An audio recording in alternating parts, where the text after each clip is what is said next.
Se o silêncio dissesse tudo, sentimento bom que me leva pro outro mundo. A vontade de te ver já é maior que tudo.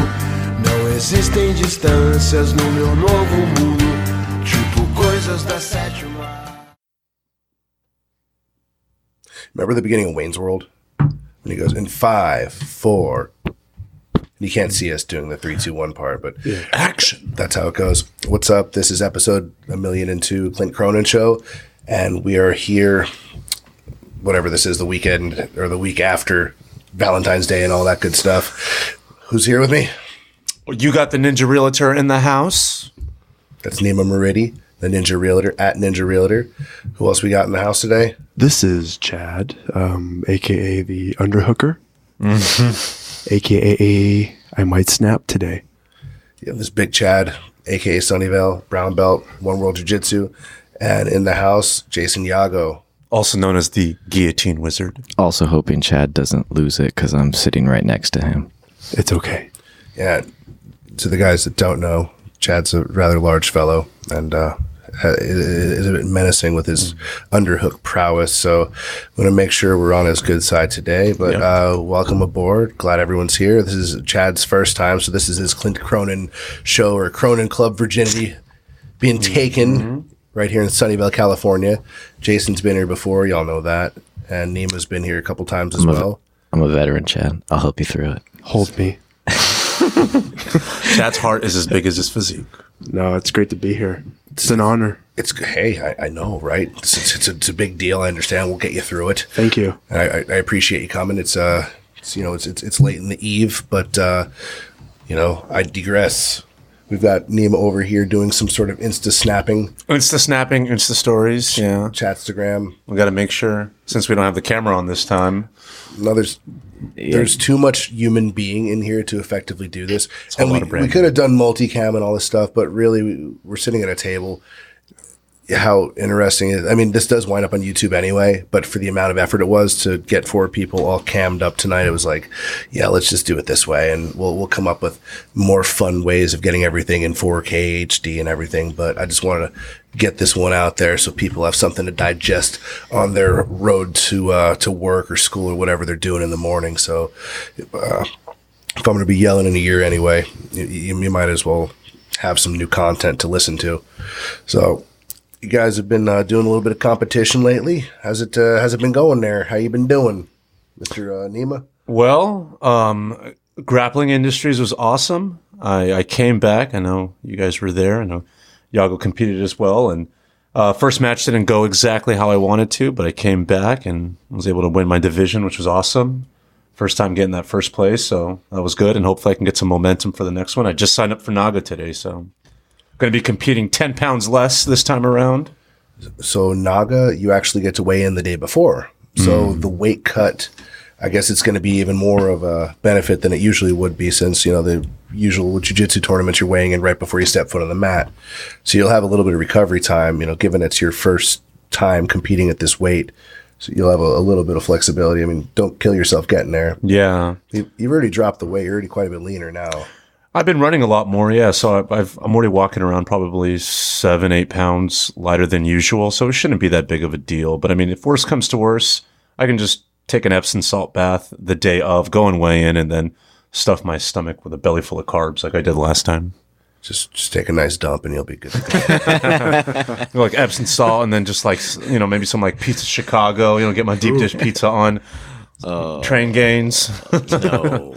Chicago's good. I've heard Zachary's is also really good too. It's the best. So listen, I'm an East Bay guy. I know the guy across from me is a Stanford guy. He's a big Stanford. I'm the Cal guy. So Zachary's to me is the best pizza ever. I used to live down the street from the one on College, and that barbecue chicken pizza is to die for. No. It's to die for, is it? Yeah, it's that good. Oh. Well, now I know. Y'all need to make it happen. I didn't know we were going there with to die for. Now that I know we're in the Soho with that, we're gonna keep on rolling. There's another place too. Is it Windy City Pizzeria? So I think off of the 101, maybe San Mateo, something like that. Mm-hmm.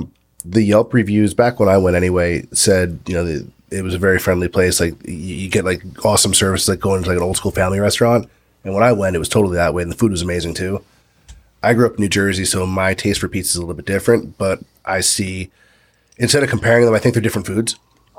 I mean, you have some people who are like, oh, the Chicago pizza is more like a quiche and, whatever, but I don't necessarily think that. I just prefer, if I had to pick, because I grew up with New York pizza, I like that better, but there isn't that many, there aren't that many good New York pizza places in the area. I used to watch a lot of Daily Show back in the day when Jon Stewart had it, and I remember he would always have that comparison between Chicago-style pizza and New York-style pizza. Him being a New Yorker, obviously, he would always hate on Chicago-style pizza. And people from New York who ate pizza with forks. So I hope you never had that, Clinton, because apparently that's like a very shameful thing. You got to fold it like a napkin, right? No, I never ate pizza with a fork. But in Brazil, that's how they do it. In a lot of places, in Italy and Europe and stuff, they do use a fork and knife and fork to eat pizza. It's because you can get a really good pizza at some of the nicer restaurants and stuff. And they looked at you like you're like homeless or something, but eating pizza with your hands in Brazil, which is funny. But I still did it anyway, and because that's what I was used to. But not all of them have that crust that'll really hold the thing if you pick it up. So it's like Chicago pizza. You're not going to pick it up with a hand. Oh yeah, because it's like a pound or something. Yeah, it's huge. It's like an actual pie thing.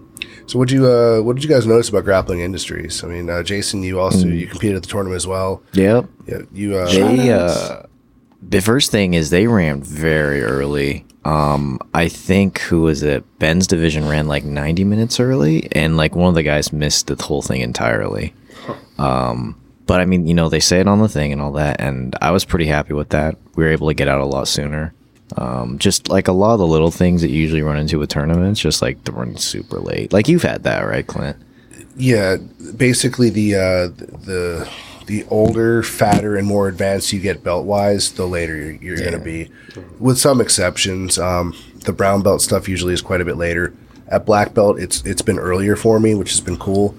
So I've been able to jump in absolute, right after, with like an hour or two to sort of spare between, and it's been fine. But at brown belt, I think the latest I was at a tournament was till I was leaving like 10:15 p.m. Jeez. Which wasn't much fun at all, but there were some different rules. There were different rules about reaping, and so I know what happened to Gary is that he actually got yelled at for one of the refs because he reaped, and like he had another ref come in. So it's just like I don't know if maybe that ref was his first time doing that rule set. Yeah, probably it had to be. I saw a post on Reddit today, and I know a lot of this subscribers out there, Reddit Reddit users as well, or Reddit, I don't know, like Redditors. Yeah. Is that what you call it? I don't know. I think that's the thing. I used to run an internet kind of car forum thing way back in the day. So to me, it is forums. It's like back in the day, PHP bulletin board type thing, but it's just a different thing. It's called Reddit, but it's forums. Anyway, there was one thread on there today talking about a Grappling Industries tournament where I think it was a blue belt in no-gi was disqualified for using the Texas cloverleaf. Which not the same one like Dean Malenko used, but there's a jiu-jitsu version of Texas cloverleaf. Yeah. Where you're basically in that like kind of double trouble thing where you have both legs. So say you were going straight ankle and the guy goes and figure fours their leg and you go under. So you go basically elbow, back of your tricep over the top leg and hook the bottom and pull up on kind of the slicer / modified whatever.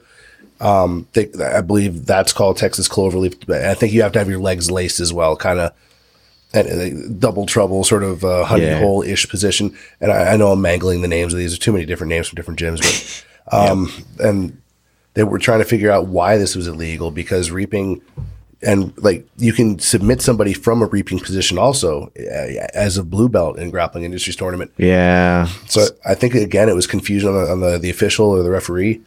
I think maybe it's a newer rule set and for this year and they're trying to figure it all out. It seemed to be pretty well run, pretty like well organized for us. Yeah. There was one situation where our guy, Ben, had won all of his matches and he beat everyone in the division effectively, but they were trying to give him silver. The referee had tried to explain to me, well, the other guy won his matches. He had more submissions than Ben.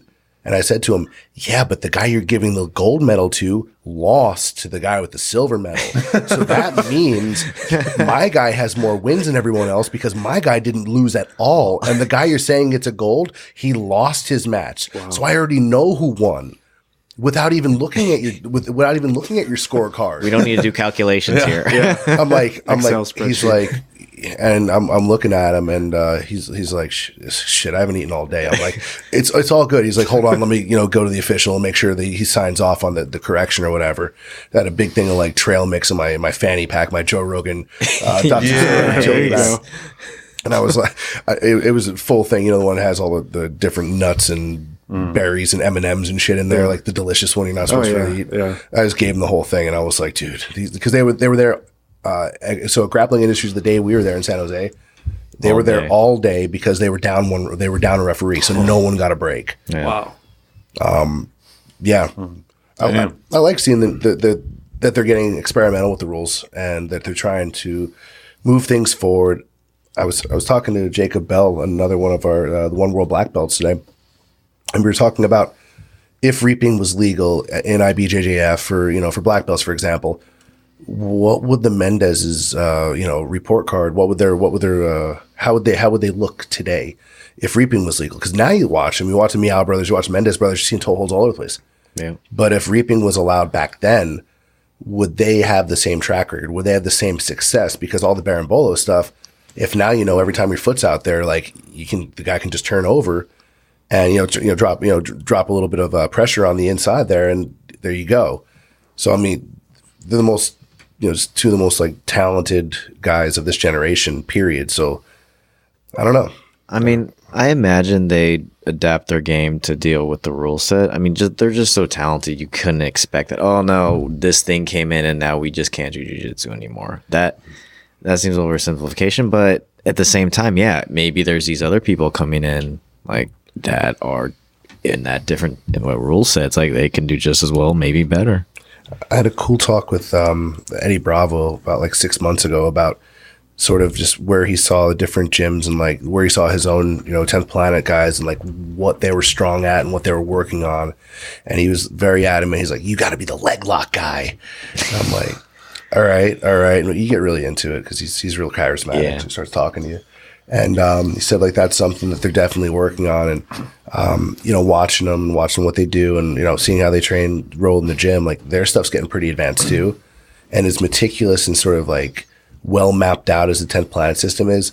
I'd look at those guys as being like the next leg locking gym that people should be watching out for. Yeah. Did you ask him anything about the dimensions of the planet? About planet Earth? Get out of here! Get out of here! The stuff you hear him doing on Rogan, and the stuff you hear about him, doing on podcasts and Twitter and stuff. He doesn't do that at least the times that I was around him at his gym. He's just really into jiu-jitsu, and he stayed on the mat until like maybe 10:30 p.m. teaching. Every single thing he showed, he was stoked about. I mean, the guy was, when Alex is really excited and like tells a story, he's like really into it. He's like very animated, and he was just really into what he was showing. It was cool. It was, first of all, when you're watching him, it's like, it's a performance art because this guy, you can tell like this guy's a pro. Like he knows, he's a great storyteller. And he knows his shit real well. So put it together and just explosion. Just taking his classes, like, man, this is cool. Like you're just like fucking. That's why people love this guy. You immediately see it. Did you go to the one? I think it's the headquarters, the one in downtown LA. Yes. But you have to get the address from someone else. It's not on Yelp or anything. It's on the website, so you have to know somebody to go through an affiliate or something. I noticed it because when I went over there, I think they took us like a block further down, and then we parked, and then I'm like, wait, where is it? And then I was just walking around, and then there's a bunch of bars, right? It's kind of like a little like rundown area, and then I saw through, and then that's when I was able to find it and train over there. But yeah. Yeah, it's a really cool place. It's got a lot of like really awesome guys in there. It was what was Marvin Castile? Is that his name? Yep. Okay. Remember about a year or 2 years ago when I showed the Imanari roll to the outside heel hook. Yep. And you and Stang made that video and got all those hits. Well, like they were drilling that, and he was there, like at that location, like they were drilling that stuff, and then he hit it a little bit afterwards, and then he blew up, like he got. Oh yeah, he had millions of views. Yeah, he got Insta famous, and I was like, oh yeah, that's the same guy. I didn't put two and two together. I wasn't doing as much Instagramming, and there's so much jiu-jitsu at once, and I saw the move in class, so I'm like, oh yeah, that's the thing. But I love doing that one actually. Yeah, you do that all the time. Yeah. It's a lot of fun. My poor wife, I practiced on her. The M&I roll part at least. Just stand right here. It's funny actually, yeah, because I like practiced on her, and then she would just like falls, like just like super like flimsy. Yeah, you're like, don't dead fish when we're trying to like. Yeah, come on. Excuse me. Yeah, like it doesn't mean that. Yeah. Just tap. Gosh. Yeah, that move's really cool though. Like we drilled it once in class, and I was practicing it a lot. I got someone in it today actually. Nice. It's the really I just like practicing it though. At least the M&I roll part, even like when we're flow rolling, I won't even try to like go for the submission, but just like that takedown, it's kind of fun to do. Yeah, there was a video on YouTube. I think I tagged you. The guy didn't the roll, and he kept rolling and rolling and rolling. The guy was standing, was like, whoa, trying to catch him. He couldn't catch him. Yeah, that's right. Yesterday you did that. It was a pretty cool time hanging out over there. Like you see the difference in the different schools, like how hard they train versus how much time they spend on instruction or just sort of socializing and stuff. Because a lot of gyms are real social, and then others it's just you got a bunch of really nice guys, but they're murderers. So like you see everybody tagged with medals and stuff. You're like, yeah, I totally understand because that guy's a murderer. But. So when's your next competition, Chad?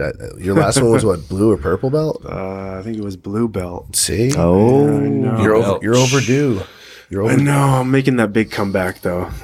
I'm thinking about the was it the American Cup in April? Oh, nice, Chad. Yeah, cool. I think that's going to be the Independence High School. Yeah, so it's in this neck of the woods. So it's a great location. I was always really jealous of that. I didn't know that was a high school because where I'm from, that's a college. Yeah. And I think it was initially meant to be a community college or something, right?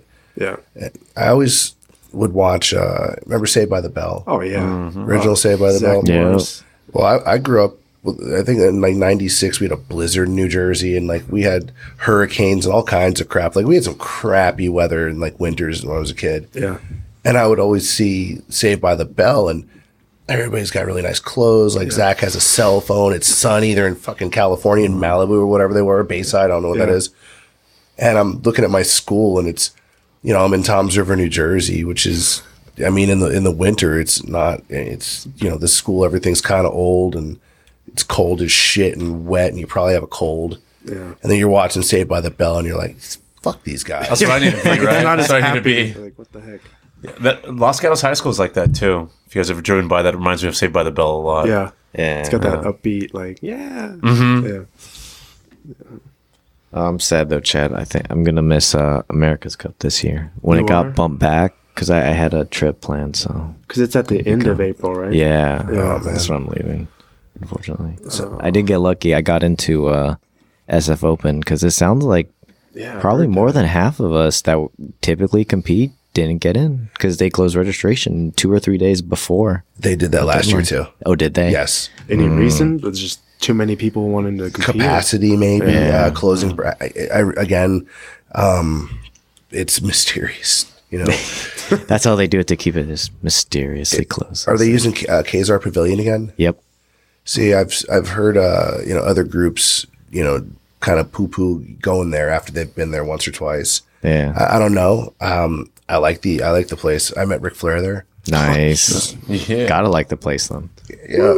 Dragon House has a lot of their stuff there too. Right? Yep. Cardenas is fighting there March 24th. Oh, that's Kazar as well? Yeah, Dragon House. It's nice. It's cool. You have Haight Ashbury when you're done, and they have that taco truck thing that's always right next to it. And then there's Golden Gate Park. So if you want to smoke crack, you can just go drop it there. Hey, right in. Just go get a bundle for you. Yeah. Go get some matches. Go get some crack. Anything you need. Don't smoke crack. Just fucking kidding. So what about you, MC? America's Cup? So MC. I guess.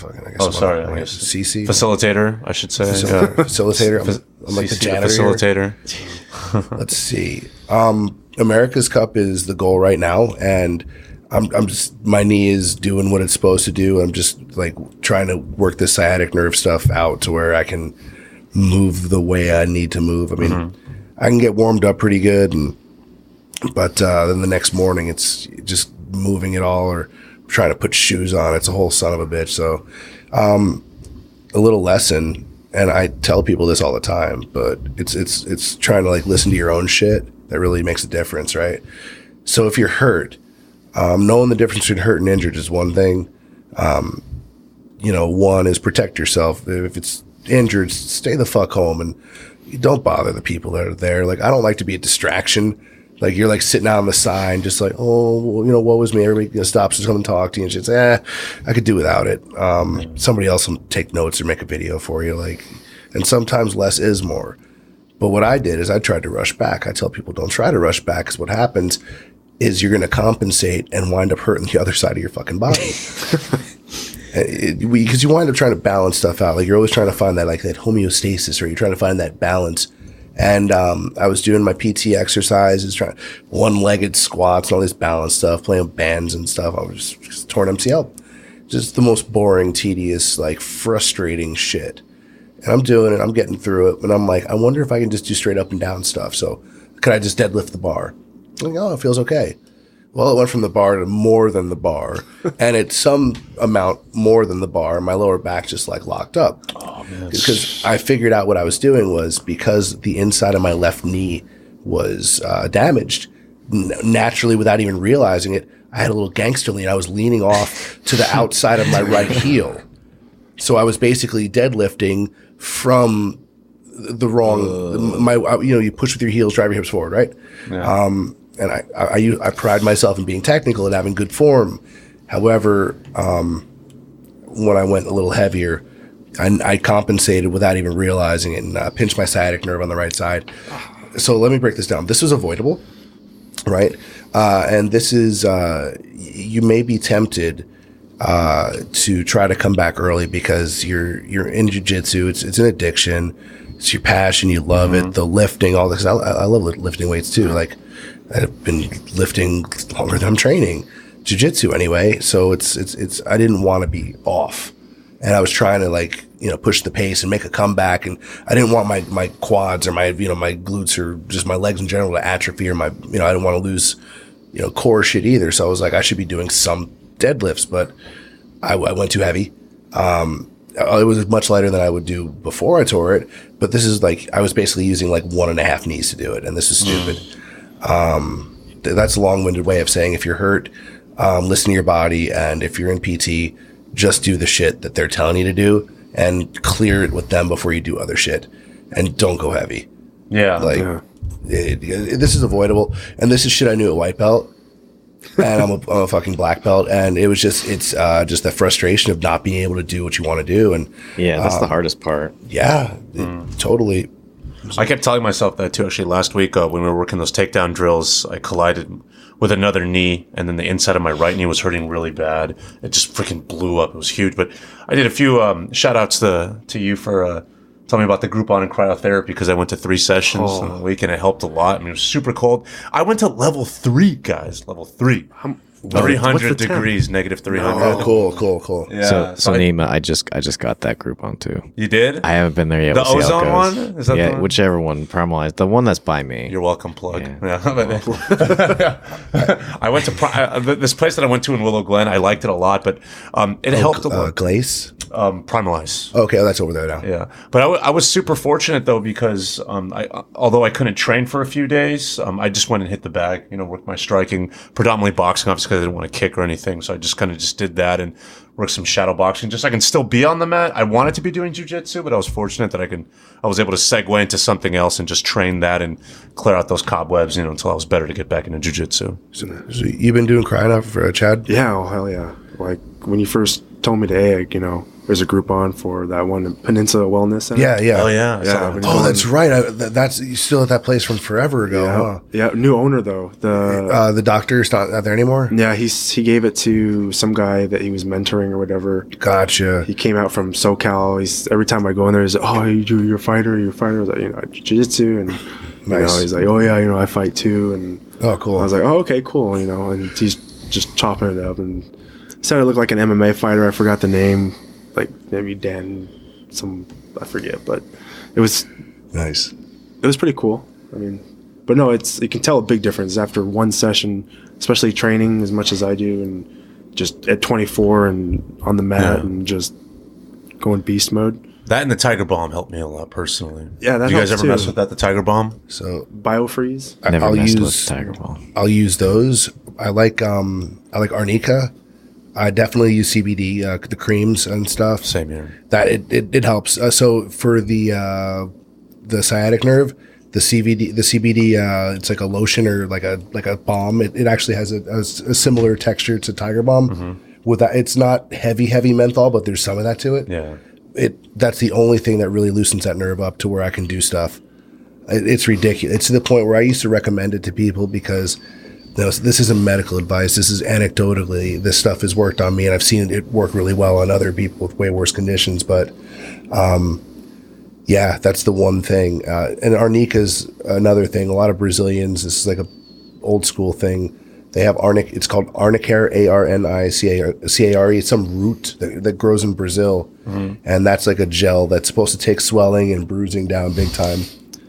Isn't that don't you also put it under the tongue or something and it dissolves and goes in your blood? So they have those. There's a little tablet ones too. I've had those, and I've had the cream one, or it's basically Biofreeze with Arnica in it, and that's supposed to have like a natural anti-inflammatory.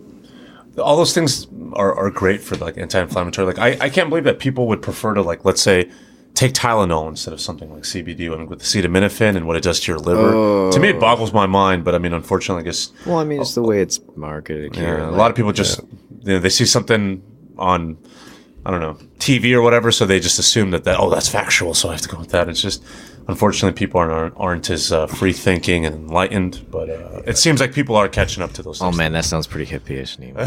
I'm not gonna lie.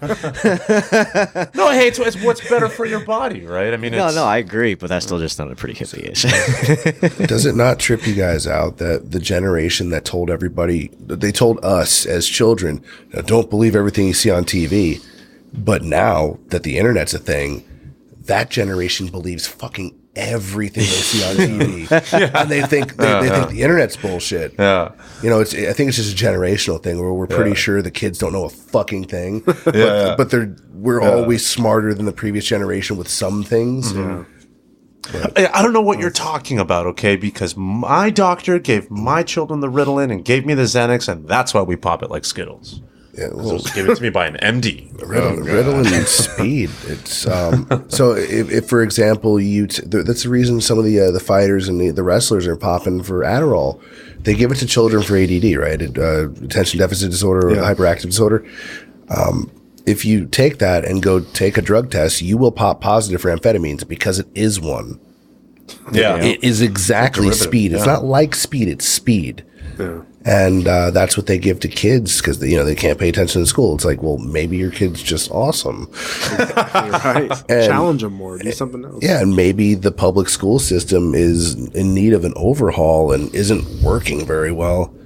I don't know. Have you guys been following the news lately? Have you the shootings again? Oh, yeah. That just sucks. It's a tragedy, and thoughts and prayers to all the families that are affected and everything. I hate that the social media and the media they jump on it immediately, and whether you're on the political sphere, if you're pro gun or anti gun, I think that there should be like a little bit of like a cool off before people should just come out and do it. But there's so many I told you so, like there tens of thousands of comments on all these posts. I'm like, you guys are scumbags. And I saw one guy made a video and he basically made he's like, I have this gun and I'm never going to allow it to get in the hands of anyone to hurt anyone, and he saws the barrel off, and it's like, you just made that into a sawed-off shotgun, buddy. Like, so they're eating him alive in the comments there, and the guy, he meant well, he clearly meant well, but by meant well, was it like, are you sure you just weren't seeking attention online? Like, yeah, like it seems like with media nowadays, with internet, social media, all that, it's like everyone wants to be first out there, even if first is just wrong, and then that wrongness just gets perpetrated out. Yeah. Like because I was taken out of context what I really meant, and well, now all of a sudden they're behind a movement. Yeah. I think people are recreationally offended. Right, they just want to be seen or noticed. They want to be part of something. I just checked in on Facebook. Like, did we really need to know you're your podiatrist? Like, we're glad your feet are good, buddy. But yes, you did need to know. It's like, sorry about the bunion. Like, what the fuck? I don't know. May have been a big bunion. Yeah. Well, it's funny how Yago said that, because I was just talking about this yesterday. About, unfortunately, we're not so quick to fact check, but we're so quick to post. Right? We want to be the first to market. We want to be the first person to break the news. But seldomly these days do we. Well, I mean, make sure what we're putting out there is actually right. Factual. Yeah. I mean, the big thing is like, I was the first person to break that, right? And it's like, well, what about like the other 70% that you put out that was total bullshit? Yeah. Like, do we get a percentage of here when you were right? It's like, no, I was right that time. Don't worry about it. Yeah. It's like that movie, The Room, or Disaster Artist. Did you guys catch that? No, I heard of it. I hadn't seen it. Definitely check it out. It's basically this guy. It's like all mysterious and shit. He decides to bankroll his own movie, and he gets this other actor, and they decide that they're going to make this movie. And this guy's got money for some guy. We have no idea why. He's just this like weird European dude that he wants to be like this leading man. He puts together this movie, and it's the biggest piece of shit you've ever seen in your life. but it's so bad, it becomes a cult classic for like being the worst movie ever. And like Rocky Horror Picture Show, where people throw toasts. It's like a sing along and stuff. There's a lot of crowd involvement. Like, that's how that movie is. The Room is. Yep. So they made The Disaster Artist, where James Franco stars in it, wrote it, directed it, produced it. Like, and that was the point, because that's what the original guy that did The Room did. Except James Franco is a fucking genius. Except he might be rapey. I don't know. I don't know. Like, but allegedly. Anyway, allegedly, I don't fucking know. Everybody's fucking Palo Alto homie right there. Telling you, PA, right? James Franco. Why him? Yeah, if he's rapey, sorry for calling him genius. Anyway, anyway, apparently when the original owner, or the original the guy that made the movie, everyone's laughing at him when he's watching the premiere. And at first he was all butthurt about, but then like the idea of being famous and people loving it and laughing at it, he's like, oh yeah, it was meant to be a comedy, because he felt fame and now he's famous for making this piece of shit movie, and he's like, no, fuck yeah, I'm famous, yeah. It's like people want that, once they get a taste of that spotlight, they're like, well, what'd you guys want? Yeah, it's that's what I do. Yep, clown. I'm a clown. Yep, best clown ever. Yeah, no, it's crazy. It's just sometimes the right thing catches on the internet, and then it's just like, boom. Fire goes. Yeah. Speaking of movies, have you guys ever been to one of those theaters where they serve dinner too? Fuck yeah. Because I'm trying to do that. I haven't done it yet. Go. Alamo Draft House. Yeah. They have one in San Francisco now. Uh-huh. Yeah. It's right next to the International Cinema. And it's pretty. So the biggest one, the most famous one, is in Austin, Texas. There's also one in New York City. And there's definitely one in San Francisco. I've been there. The original is Austin. You can't come late. If you are fucking with your phone, you're out. You're going to leave. If you start talking, you are fucking out. You're going to leave. Oh, shit. All those things aside that would otherwise fuck up a movie for everyone anyway. There's lots of spacing. If you think the recliners, the seating at like the New Century Cinemas or Cinemark is nice, one level up, more space, and you have tables. Like it looks like sports book at a casino, right?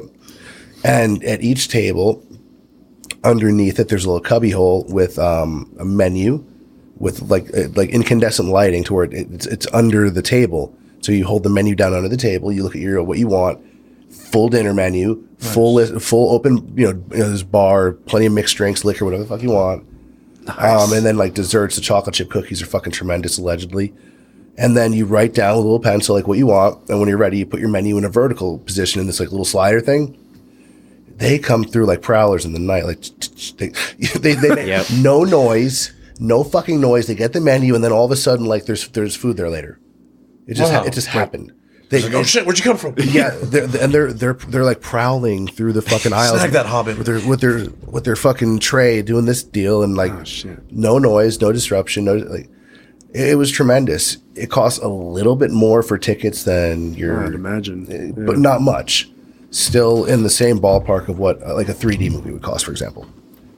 But yeah, it was pretty cool. Yeah, I did. What kind of food do they have? Like steak? Or are we talking lobster? Or? I didn't see everything because it's fucking dark. But there was. How was the food? Did you like the food? Food was good. Yeah. The food was Go good. check that out then. I'm not a big. I like movies, but I don't like going to movie theaters these days. I think part of it is my attention span. It's just hard for me to sit there, and when I can just get it on my like on my Apple TV, for example, pay $5-6 and be able to pause it, use the bathroom, whatever, go grab a beer, whatever you want to do, you know. So that's what I like, but entertainment things like that, right? That kind of incentivizes me to want to go and check it out. It's a different experience. I think even the Cinemark theaters now with those chairs are a totally different experience. Yeah, there's like the reclining ones. Yeah, leather recliners where you have nice cup holders. It's really nice. If they could make that more interesting and more like an engaging experience, like that's something for me personally. I don't know how you guys feel, but I think they're freaking great. Yeah, no, if they can up that would be. I think that's. Yeah, I think that's kind of the way they got to go, right? Because people just go like, "Oh, I'll just go to Redbox. I'll just stream it on Netflix or Hulu or whatever." And I mean, so it's just like, why would I come in? You got to sell me a little more on this. You know? Exactly. I got that movie pass thing. Oh yeah, I've heard that's a great deal. I basically paid $90. I got it on Black Friday, so I paid $90 for the whole year, and I can go to any movie I want for like one a day all year. Wow. And there's no blackout dates, nothing. They give you like this prepaid debit card and an app. So you check in, you say, I'm going to go to this movie at this time, boom, like 30 minutes before you're supposed to go. You go, and once you check in, they add the funds to the card. So you swipe it at the little kiosk there, you give it to the lady at the movie counter, you get your ticket, go in. Wow, that's pretty Yeah. So is Mercado the only one that doesn't honor that? And the only reason why I know that is because I'm pretty sure you mentioned it in one of your podcasts. So it's not that Mercado doesn't honor it, it's they had some disagreement with MoviePass, and MoviePass basically told them they're not doing business with them. Oh, so wow. There's a couple AMC theaters. You're cut off. But they do all the Cinemark ones and all the other AMCs in different states and stuff, just not Mercado and Metreon, I think. Oh. And I don't know what, maybe the Great Mall. I'm not sure. That's a misnomer. That's not a good name for that place. It's not that great. The not so great. Yeah. Milpitas is an interesting place. I mean, I'm pending on a house there right now, so I hope my clients aren't listening to me. But you take Alviso, and it matters on which direction the wind's blowing. It's gonna smell like a dump in that town. I'm sorry, Milpitas, but yeah. Well, you have an outlet mall, a prison, and a dump. Yeah. It's a jail. Yeah, that's true. Elmwood, yeah. There's a mall, a jail, and a train that runs like every 10 minutes, all right in the same plaza. Has anyone thought that through in city planning? Like, get away. That's a good point. I was like, I wonder where he went. Like, I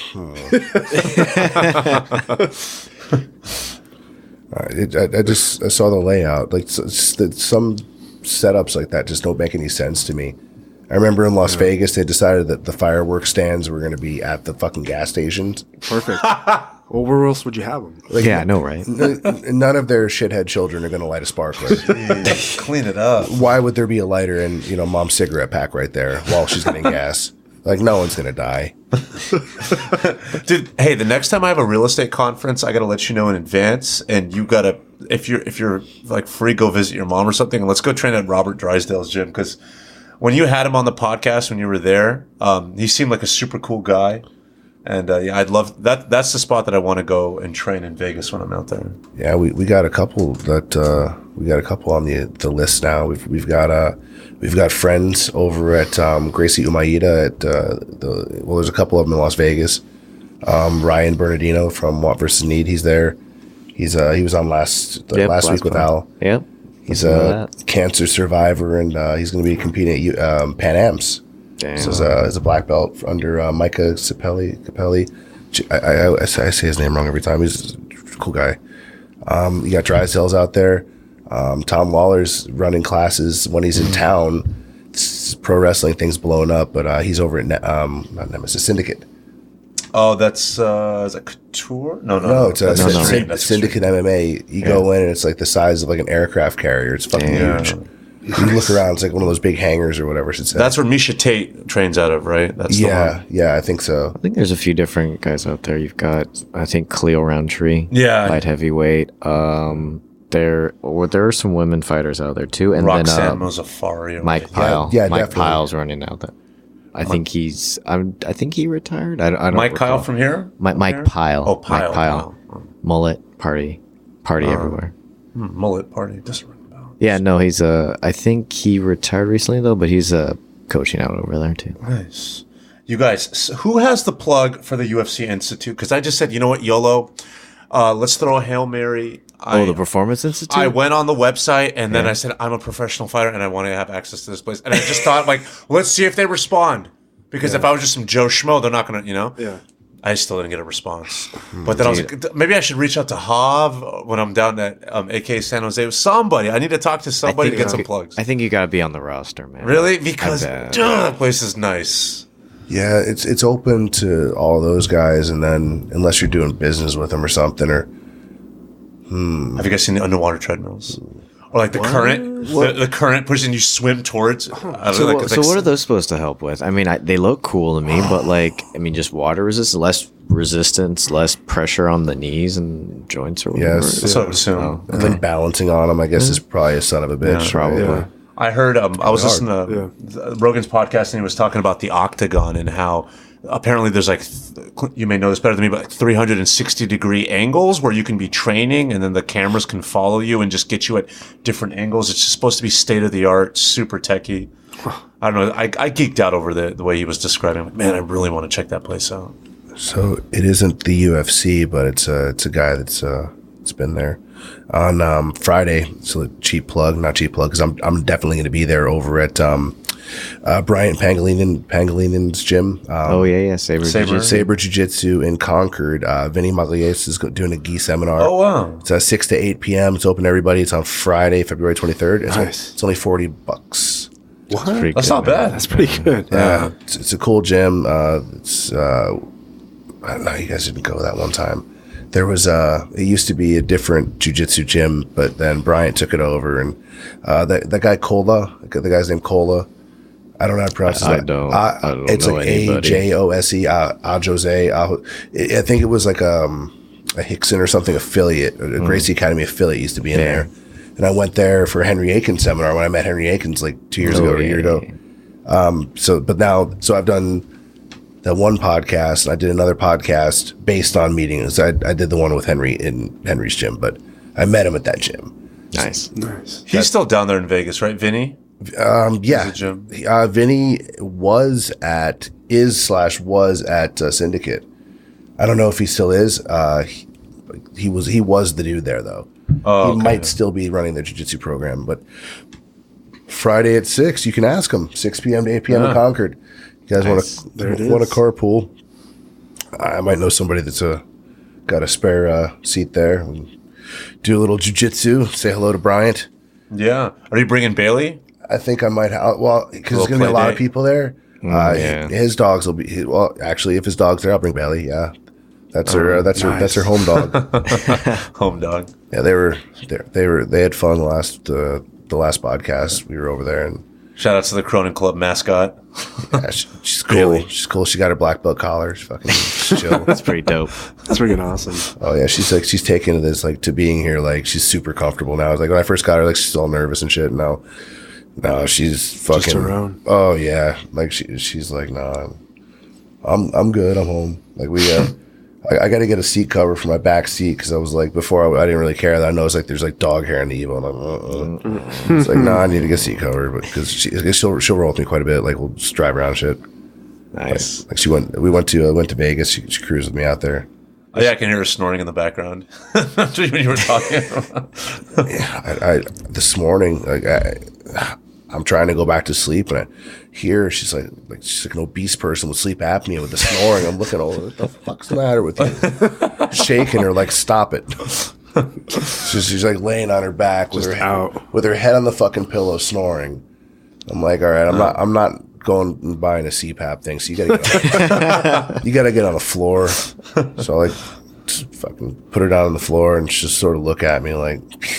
Somehow you got to open up that airway. They might have pillows for specific pillows. Are there specific dog like sleep apnea pillows? Or she could be a fucking dog and sleep on her belly on the floor like dogs do.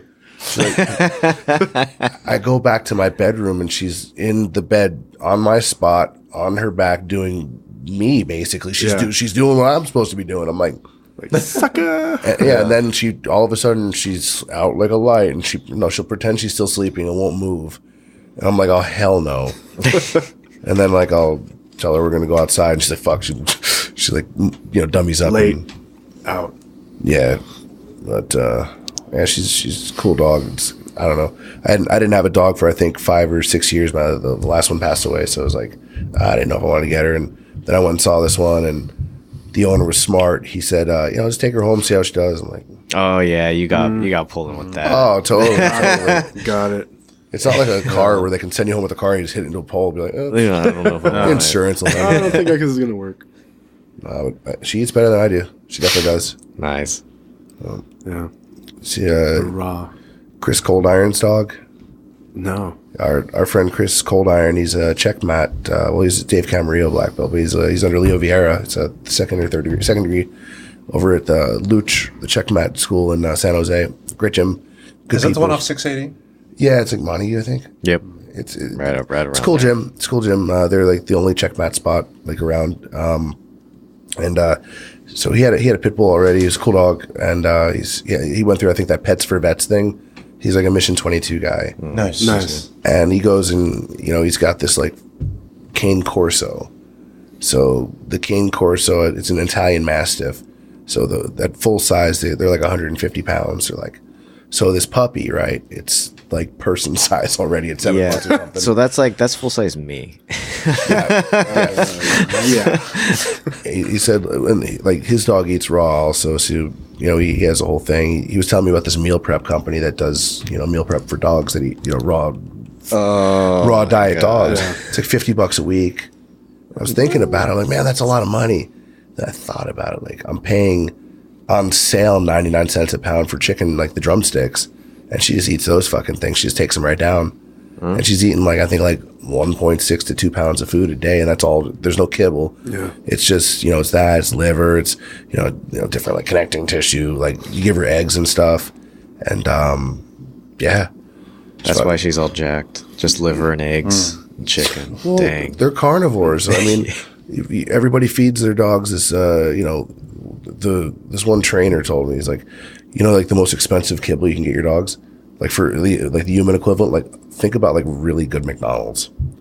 Ooh, really good McDonald's. Well, like nutrition wise, like that's what it's supposed to be. Yeah. Because I mean, you look at the ingredients; it's like mostly filler. And how many potatoes is a dog gonna eat in the wild? If that was like an actual, true, you're filling them full of shit. It's bad for them. When I had wolf hybrids, I used to get the solid gold wolf cub. That's like a pretty good brand. It was pretty expensive too, but apparently it was bison. And bison. Yeah, it was bison and like Street Fighter. Thailand. Round one. But I had something happen like that too, where like one of them passed away and I had to give them away, and the other one, and I'm kind of on that tip like you were, where I said that those are my only dogs, and I can't ever see myself getting another dog because of that. That was the chapter that closed. As much as I love dogs, But yeah, I used to get him that bison stuff, man. And I was in the EMT academy. By the way, I was a medic once upon a time. Oh, nice. And I used to eat hot dogs, like microwave hot dogs. I would spend all my money because I was a student. I wasn't working. I was just affiliated with the Berkeley Fire Department at the time. And I would feed them the best stuff, right? Like the freaking Bentley of kibble. And I would just eat like a peasant. So on Clinton's point, too, to piggyback on that, they too ate better than I did. Hey, but you know what? It's because you're taking care of them, right? Like in your mind, it's like, hey, I'm providing here. I'm gonna get you the best. I'm gonna go snack on. It was like my responsibility, right? I'm like, I will eat this garbage, from the liquor store around the corner. Hot dogs from the liquor store. You will eat like a king. Liquor store sacrifice. Dang, I didn't know it was that bad. Yeah, it was pretty bad, man. The liquor store on Telegraph was where I would do most of my grocery shopping. Not even a bodega. No. So, in terms like, I'm meal prepping for the dog. Do you guys meal prep for yourselves? I don't, but I want to. I ask Cash about it a lot. Who else? Someone else in our gym meal preps a lot too. Buzzsaw. That's right. Yeah, he does some pretty gnarly meal prepping. Oh, that's good. I do a little bit, just the morning stuff, kind of like I've been doing overnight oats a little bit. And it's good to just get something in the morning, like right after morning training, just eat something. So like I don't come into lunch and just like, oh, I want to eat everything. And then like, all the blood sugar gets fucked up and then I get killed in evening class. You have a cup of coffee too, and then you just feel like your blood sugar. Like, I need to eat something. Yeah. What about bars? Was that not enough, or did you just get tired of protein bars? Oh, I never liked protein bars. The one that was okay was the Quest ones that I had. Yes. Yeah, Quests aren't bad. But like, even in my worst times when I was wrestling and I was just, my diet was just cut out, not eating anything. Like, and like everything basically tasted amazing to me. Like protein bars still tasted like shit. Really? Okay. Yeah. Yeah, I mean, you definitely get tired of them after a while. I do. I mean, I get the Muscle Farm ones right now, and that's just because they were on sale. And then, like, the next time around, I'll just get something else. And that's just to switch it up, you know what I mean? Just so I don't get super tired of it. But generally speaking, I have been trying to eat better. Like a baker says, eat real food. I'm trying to basically eat instead of eating all this processed stuff. You know what I mean? And just trying to actually have like good food, good proteins, good fats, instead of like all these processed things. So meal prepping, yeah, definitely. I was thinking maybe like do a little breakfast burrito in the mornings, and then like salad style for lunch, and then maybe a more hearty dinner once we were done with training. And I mean, it would just save so much time, right? It would save us so much time and ingredients, and just I mean, the big thing with meal prep, right, is that like it's easier to cook a bunch of stuff at once, right? And then separately throughout the week. Like, your decision's made for you. You made this. You're going to eat this, right? It's not like you come home late and you're just like, oh, fuck it. I'm going to get that liquor store hot dog. It's delicious. yeah. It's just like, hey, I made this chicken or whatever. That's there. There's no choice in the matter. You don't get, I heard it's called, like, the decision fatigue, right? Like, fires go through this. That's why a big thing with, like, when they bring in these nutritionists, right? Like, they literally make the choices on what you're going to eat. Yeah. And that's, that helps you when you're tired, you're cutting weight, you're already training all this stuff. You're just like, oh, fuck, I'll eat a burrito or something. No whatever. I'll work harder tomorrow and that weight will come off. Yeah, it's a slippery slope. I mean, you don't realize the sort of the detriment of doing that. Like, you do it once and then all of a sudden you're like, oh, just one more. Yeah. And like, I don't have the luxury anymore. It's like, I could do that before because I could just train it off, and I could still, however, like, now I have to count carbs. Now I have to count every fucking carbohydrate, and it matters. Like, it's fucking, it's like, if I don't eat a certain amount of greens, it's like, I pay for it. Yeah. If I don't eat, if I eat too much carbs, too much, like, there's like tangible negative results for me. Like, not just my blood sugar goes up. It's not just a number you see. Like, you get sick. Oh, yeah. Like, you see, like, diabetics and shit, like, losing toes and vision and stuff. Yeah. Like when I first got diagnosed, like, my vision went, like, totally blurry for, like, a number of weeks. Because I didn't know. And then, so just getting it down and, like, all my different, so you have to go through this whole blood panel and shit. So I got all my numbers down now to where, like, they're in good ranges all the time. But, like, yeah, lately I've been doing salads. Like, so last night I did broccoli. I did asparagus. I wrapped it with bacon just because, a little keto thing, right? Yeah. And then big tri-tip, and grilled all that up, and nice big salad. And I basically made it into a tri-tip salad. Nice. So I could do that. Sounds delicious. Oh, it was amazing. Yeah. So I do a lot of grilling. I think for meal prep, it makes it a little bit easier. For me, it's less of a mess. Yeah, on the grill, you just grill, burn it, like, set it on fire. It's been one of the most useful things I've purchased was that grill. Nice. I mean, I've refilled and filled those propane tanks 100,000 times now.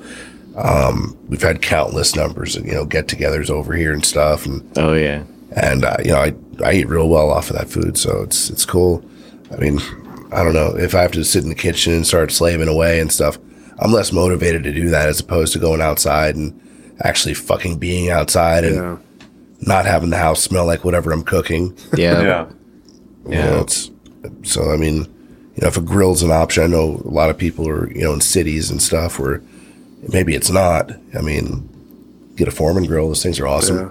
Those work. You work with what you got. Yeah. Throw a skillet on the stove. If you're in college, like, and you don't have a Foreman grill, like there's something wrong. Yeah, that's like the quintessential college thing. They're so awesome. You just heat meat. Like I just light some food on fire real quick and I'm good. That's it. Like, it's just the dumbest caveman shit, but it's satisfying, and you get to eat well. So. Yeah. But yeah, no bread stuff lately. I was like, I could tell my blood sugar was like lower because like it's already been like running low because I've actually been eating right. Haven't had to take like much insulin at all. I'm like, it's great. But then I went and go do nogi or something, just messing around, just doing a little bit here and there, and then you're like, oh, I actually have to eat food now, right. So, like, no intermittent fasting after nogi? What do you mean? Oh, yeah, I had that, I think, a while ago. I basically had a lunch I went a little crazy on, and I just got a ton of dim sum, like a ton, like 20 pieces of it. And I go in there, and I'm rolling with RJ. RJ beats the living shit out of me. Like, just he just kind of looks at me, I was like, what's going on, man? I'm like, I told him what I ate, and he's like, you should eat that all the time. I'm like, fuck you, RJ. I hate you so much. But like, just that bad decision at lunch is just like, it just totally impacted me, and I just couldn't perform, man. Yeah, it's ridiculous. That's why there was a Gracie diet to begin with. Yeah, like, you're not going to perform well if you have indigestion and stuff. You're sitting there wondering if you're going to shit yourself. It's happened. I've seen some matches where there's been some accidents. Oh, I bet. That happened in a fight recently. Did it? Yeah, a couple months ago. I think it was Justine Kish. It was her and I want to say Felice Herrig. But like, she had her in a choke. It was pretty bad, and no shit. No, there was shit. And that's what happened. Oh no. Yeah, it was, and I mean, she was really good. It was really funny. I think basically a summary. She Justine Kish made a tweet after, and she just like, shit happens. Hashtag. I was like, man, she owned that. I'm not gonna talk it. Like, she went out there, she fought, shit happened. And then she just owned up to it after. Like, whoa, I'm not. Yeah, that's how you wind up with a sponsor like Pepto-Bismol or something. Yo, get that Pepto money. Yeah, you get that Pepsi AC or whatever. Or Chuck's diapers for adults. Yeah. Yeah. Was it true that Betch Correa, did she also do that? I thought it was her. Defecated, with after the Ronda Rousey fight. Yeah. Really? I don't remember that. Or maybe it was a meme, just a funny meme that they were trying to. Yeah, that was the one where she got hit and it was right next to that. What was it? It was Straight Outta Compton. That promo there. Yeah. And like her face was right next to it, and like all the memes were like, "Oh, she's really into it." It's like, "Oh shit, Straight Outta Compton comes out next week." Ouch. Yeah, that was a pretty brutal fight. Sometimes you see them on Bleacher Report. Like, they'll just throw some random ones out there, like in my emails, like an email digest or whatever that they send out. I saw one, too, of these, like, bigger guys, and this was clearly an amateur show. I think it was, like, in West Virginia. Yeah. One of them did that. Or I've seen other ones with them vomiting. Oh, yeah. On the canvas. Yeah. It happens, man. Yeah. What's his name? EBI was this past weekend, right? Yeah. So Giovanni, Freakazoid, Gio Martinez, Yeah. Freak Brothers 10th Planet. He won, I think, 3 matches, and then he lost in overtime in the finals.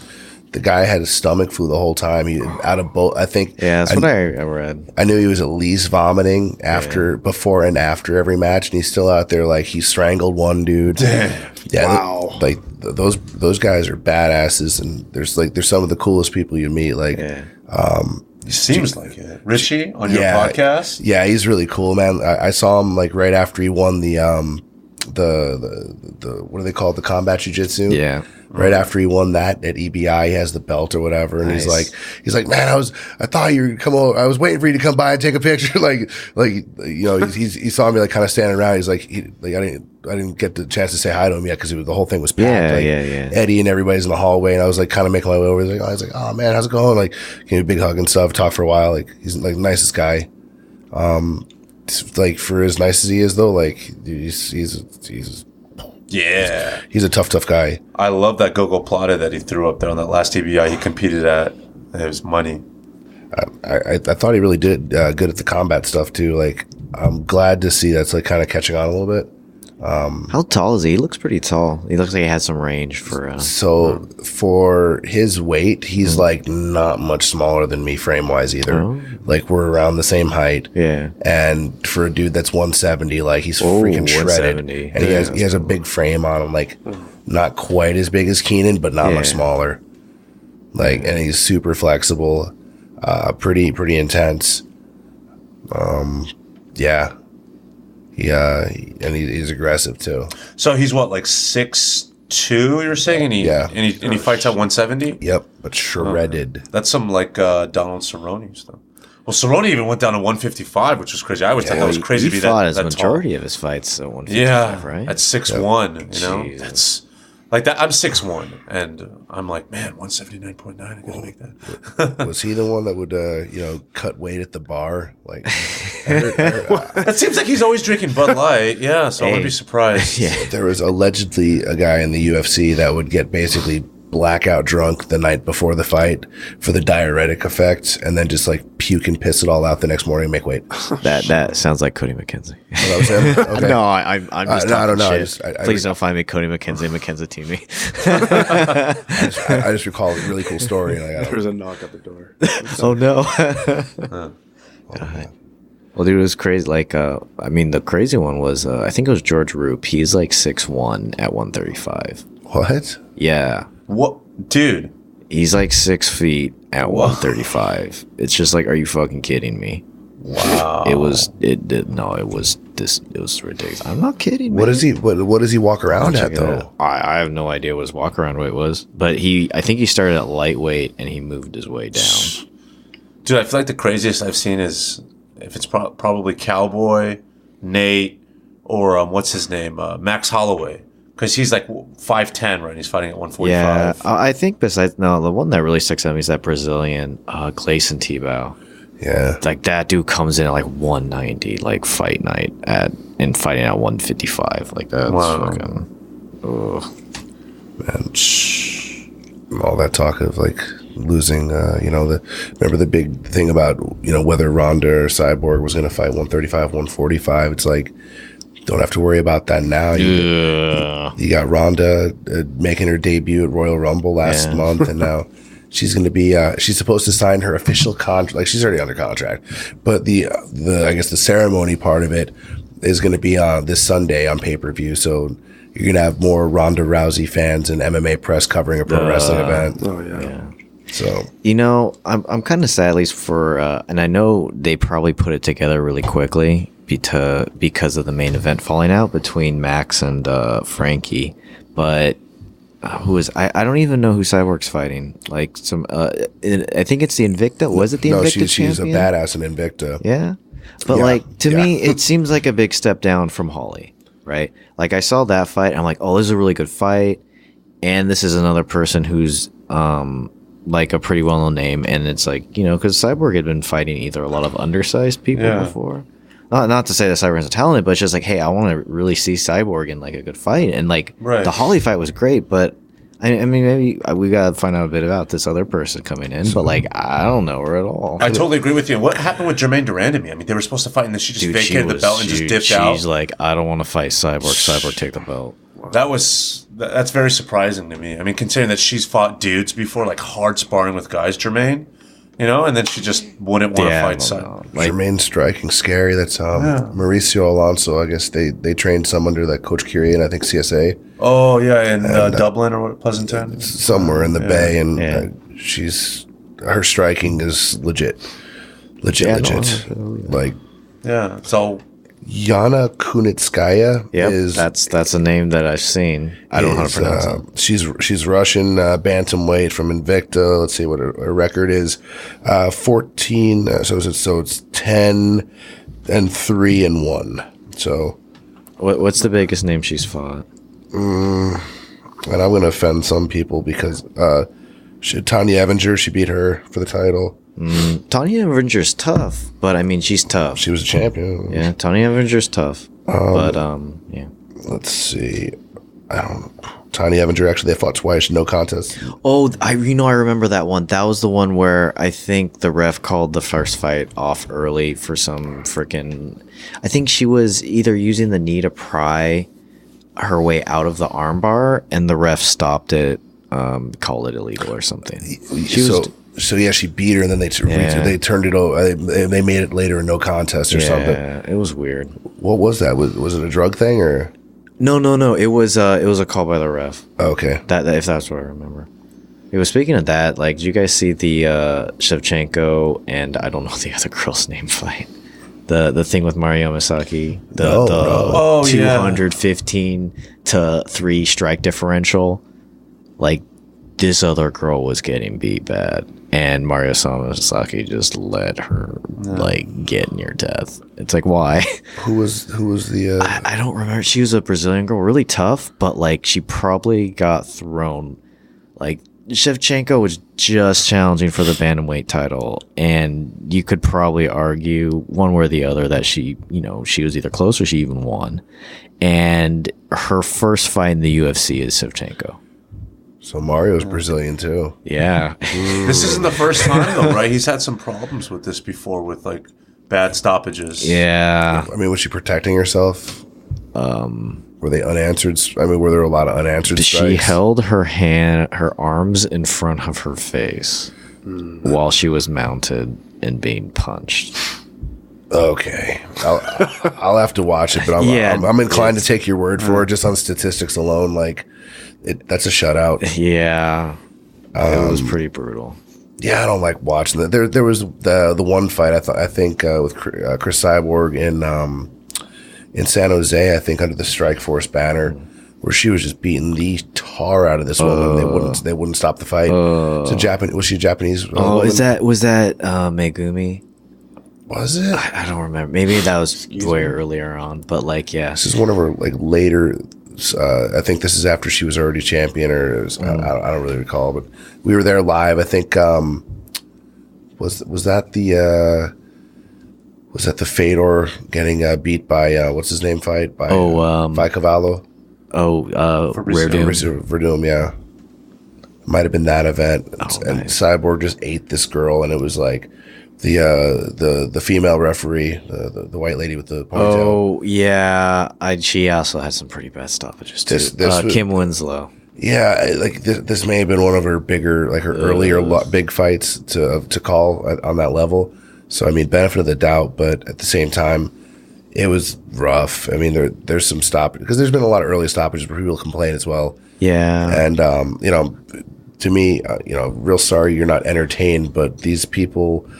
Still have to have productive lives and shit after this stuff's over. Mm-hmm. And they're not being paid near enough to walk around with, early onset, dementia or some shit. Yeah. There's like everyone has a friend that they got when they got into striking or into MMA, they could have good long conversations with them. And then as the years went on, it got a little weird because they slowed down just a little bit or, repeated stuff or just, everyone's got a friend that's been around for a while, and it's just kind of sad. Yeah, CTE's no joke, man. Yeah. Football and MMA. Yeah. They were talking about Mark Hunt, right? Mark Hunt, like apparently he came out and said that he's starting to slur some of his words or something. Yeah, and that was a big thing too, because that wasn't just I think that article was Player's Voice or something in Australia. Mm-hmm. Like they were quoting him exactly.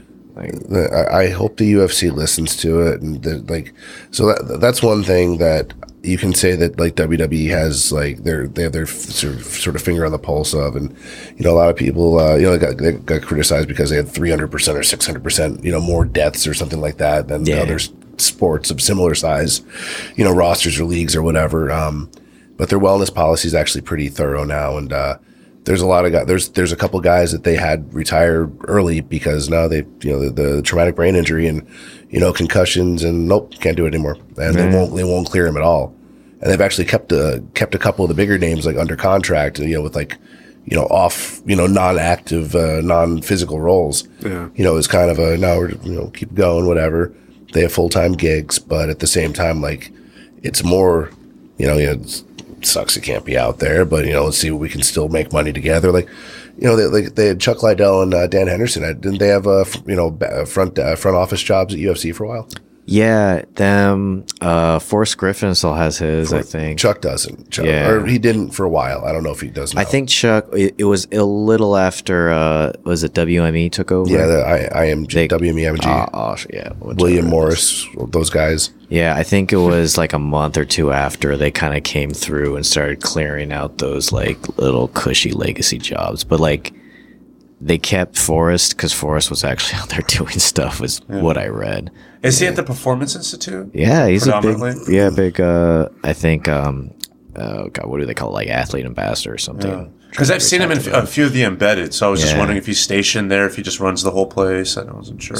So just based on, the guys I've seen that they brought over there alone, if Kingsbury wasn't already at Onnit Academy doing like a similar thing, like he would have been, one of the first people I said, like, with the head on his shoulders, like, and then like what he knows about all this stuff, like, he's obviously doing just fine and on it, but UFC, the Performance Center, the Performance Institute, like that's a perfect gig for him as well. Yeah, where's that Onnit Academy? I've heard little things about it all the time, but like, it's worth a trip to. I mean, Austin's like a great city anyway. Great nightlife downtown. It's beautiful. You got lots of lakes and stuff you can go check out. Like San Antonio's nearby. If you go a little further, you can go like to the Corpus Christi area. Like it's a nicer, like it's the part of Texas I like the best. It's a big state. I like it better than West Texas, for example. I live there, so for a little while. I'm not Texas. Seems to have good food out there too in Austin. Yeah, there's great things about it. South by Southwest too. There's so many fucking people, man. You couldn't pay me enough to be fucking. I've never been, but I don't know. With the Onnit Academy, they had me at 10th Planet Jiu Jitsu and Bang Muay Thai under the same roof. I'm like, sign me up. Yeah. It's like in terms of state of the art gyms in the world, that one's supposed to be like one of the ones you go to. Yeah. Kyle is the director of human optimization there now. It's but he also runs the podcast, so he's had some really cool people, really cool guests on lately. Nice. It's like Aubrey Marcus, I guess, is one of the main guys out there. Am I right on that? Like, I don't know. Anyway, like there's everybody's there. Like I think even a bunch of like WWE people, like they live over there. It's like they go there. That's the place. Like it's known because like Joe talks about it all the time. Like. But everything from the Onnit store, it's over there. And, and all the stuff they talk about, the Alpha Brain, the kettlebells with the monkey on them and stuff. I have one. I have the orangutan. I think it's like that. Nice. Yeah. It's freaking awesome. Does it help you lift more because there's an orangutan on it? It does. It actually helps me lift the Mini Coopers. Nice. Underhooking Mini Coopers? Yeah. I can't give out all my secrets. What are you doing here, Nima? Getting some more pictures. More pictures, Nima? Clint and Cronin, attorney at law. There you go. I've got my old my sign out there. It's like the old school apothecary sign. Nice. That brick wall is my favorite thing in this house. Oh, that's nice, man. It's solid. It's legitimately solid. Yeah. It's character. Yeah, it's got a nice little fireplace right there. It's a cool gimmick. I always wanted the background for all this stuff when we video to be that brick wall, but then that means I have to move the entire room 90 degrees, and I have to have my living room be a studio. And when you have people over that don't know that there's a podcast being shot, because when I'm not on the road or when I'm not at some gym or studio, I do some from home. And if your living room looks like you do some filming in there, you look like you have a casting couch porn place in your living room, which is creepy when you're having guests over. Chad would know about that. No. What time is it? You gotta go audition. You're late for your curtain call. Debauchery. No, there's no debauchery. So I made sure that a different room was being utilized, even though that brick wall is tremendous looking. It is nice. Oh, it's beefy. Well, the real centerpiece there, it's not that Les Paul. No, it's not the cool sign or the Green Lantern. It's right there, that 6:30 a.m. Collage. Oh yeah. Did you make that, Jason Yago? That's what's up. That's freaking dope. So Jason made me an art project. It's cool. the 630 crew got together, and it's like all these pictures of Jiu Jitsu stuff, and ones I think the group down there, and I can't see that far away, but it's a bunch of pictures of us in the morning. We got some Clinton at was that US Open, I think, in Santa Cruz? I think like one's one and one's the next year. And one's SF Open. Nice. And then we've got some One World event. And we've got the Kurt podcast. Oh, that's right. Classic. Kurt Ossiander podcast. That was one of my favorite ones. We got some good pictures from that. Yes, that was one of my favorite ones too, especially when I was listening. And then he was like, he said something like, oh yeah, Asian people, they can't drive or whatever. And I'm like, wait, Clinton, was it Yago there? He's like, yes, he was. Nima, you can just imagine as he's saying that, he just kind of looks right over at me. And I'm just like, oh God, don't say anything. Don't look. Don't lock eyes with Kurt right now. Yeah. He was really nice to me though. But like, yeah, he went into that stuff. I think you just forgot about that. Yeah, I know. I'm like, oh God. Oh God. He's fucking around when he says stuff. And yeah, he like when people get all bent out of shape, like, let me make something clear to you guys. He's not sorry. And no matter how much you write about it on Reddit, he's still not going to be sorry. He is fucking with you. And like, okay, like, it's like that racist uncle you have. No, that racist uncle will sober up and maybe say sorry. Kurt's not sorry. Yeah. And he's rewarded with it by being on stuff like Anthony Bourdain and having his face on t-shirts. Yeah. He's the anomaly. Everyone else is in like somehow like part of this Me Too movement or like under some horrible scandal. We're at Fight to Win Pro, and me and Kurt are talking about this project we're working on. Well, unfortunately, we have to endure some more racism and whatever else he fucking says. He's fucking kidding, guys. And when he's not kidding, like, he's drunk. Yeah. Whatever. Like, the stuff Kurt says, like, I've edited for content on here. I've never edited anybody else for content. Dude, even this Move of the Day stuff, like, you can still watch it on YouTube, right? Some of them, you'll see like a 6-year-old kid running in the background as he's doing a demo, and he'll turn around, and I remember it was like some obese kid, and he was using some like homophobic slurs. Get out of here, you! They still posted it. No problem. It still had a ton of views. 1K likes. This is San Francisco. Thumbs up. Well, like he was on Bourdain after all that shit too. We used fucking Anthony Bourdain's tripod to film the guy. Yeah, it was a really nice tripod. Yeah, it was really nice. One of my favorite things, and I'll say this again, it's when he was talking about, like, it was like a beginner's video about the arm bar, and then like making sure that other leg is locking up that shoulder. And he was talking about how some people forget about that, and it's kind of on the side. And he goes, see, those people, they're basically like prostitutes because they're just opening up the legs. Like, that was the analogy that he used. Every single time I do something, I'm like, oh, I'm doing what he said.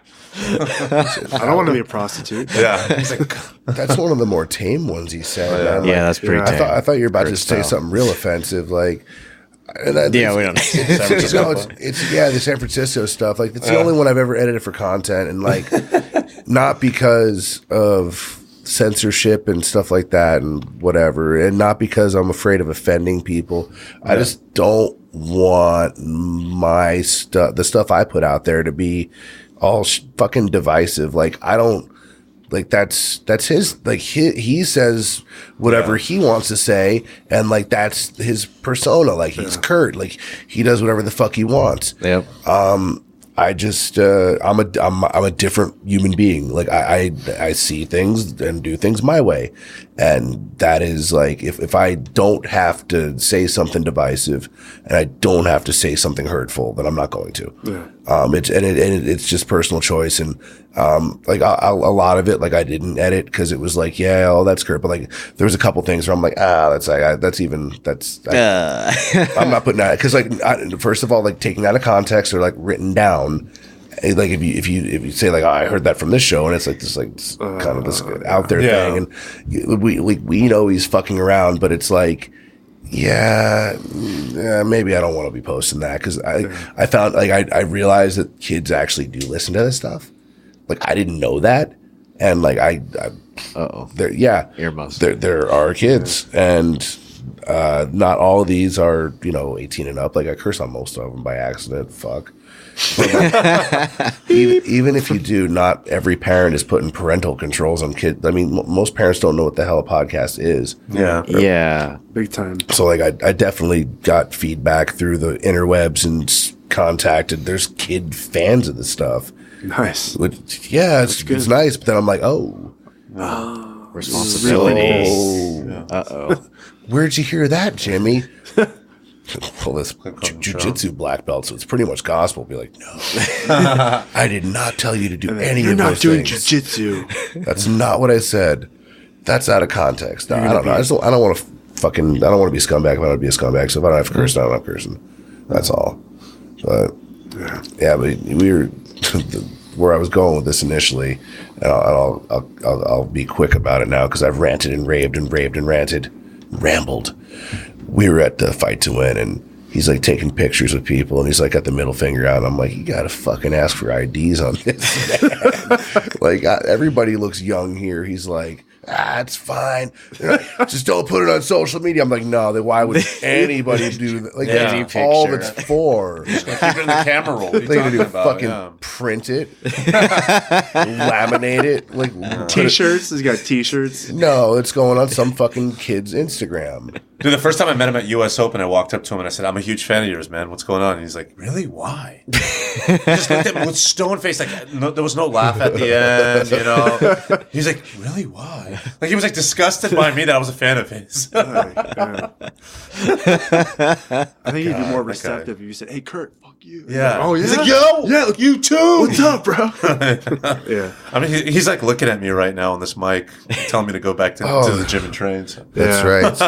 It's one of the stickers. He like these things didn't have any stickers on them at all, and he just starts peeling stickers and slapping them on the mic stands. Hey, why not? I'm like, cool, because all right. What's it? Oh, this is the one from Billy Hong from Immortal Choke guy. Oh yeah, Immortal Choke. Can we get some Clint and Cronin cartoons on a shirt?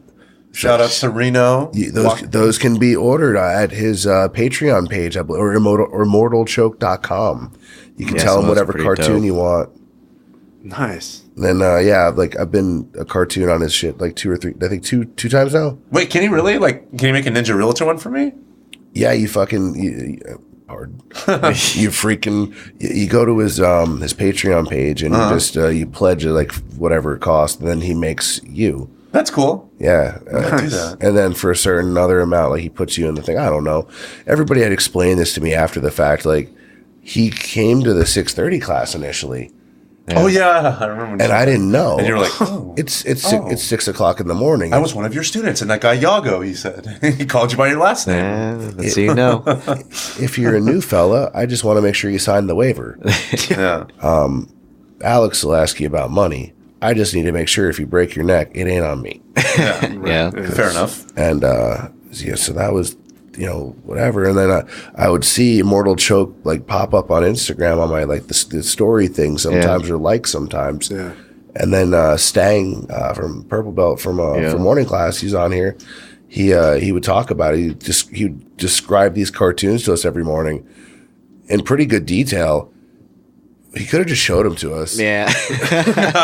We have phones. Sounds better. But he would just like talk about this comic strip, and I was like, that sounds pretty fun. And he told me what it was. I was like, hey, wait a minute.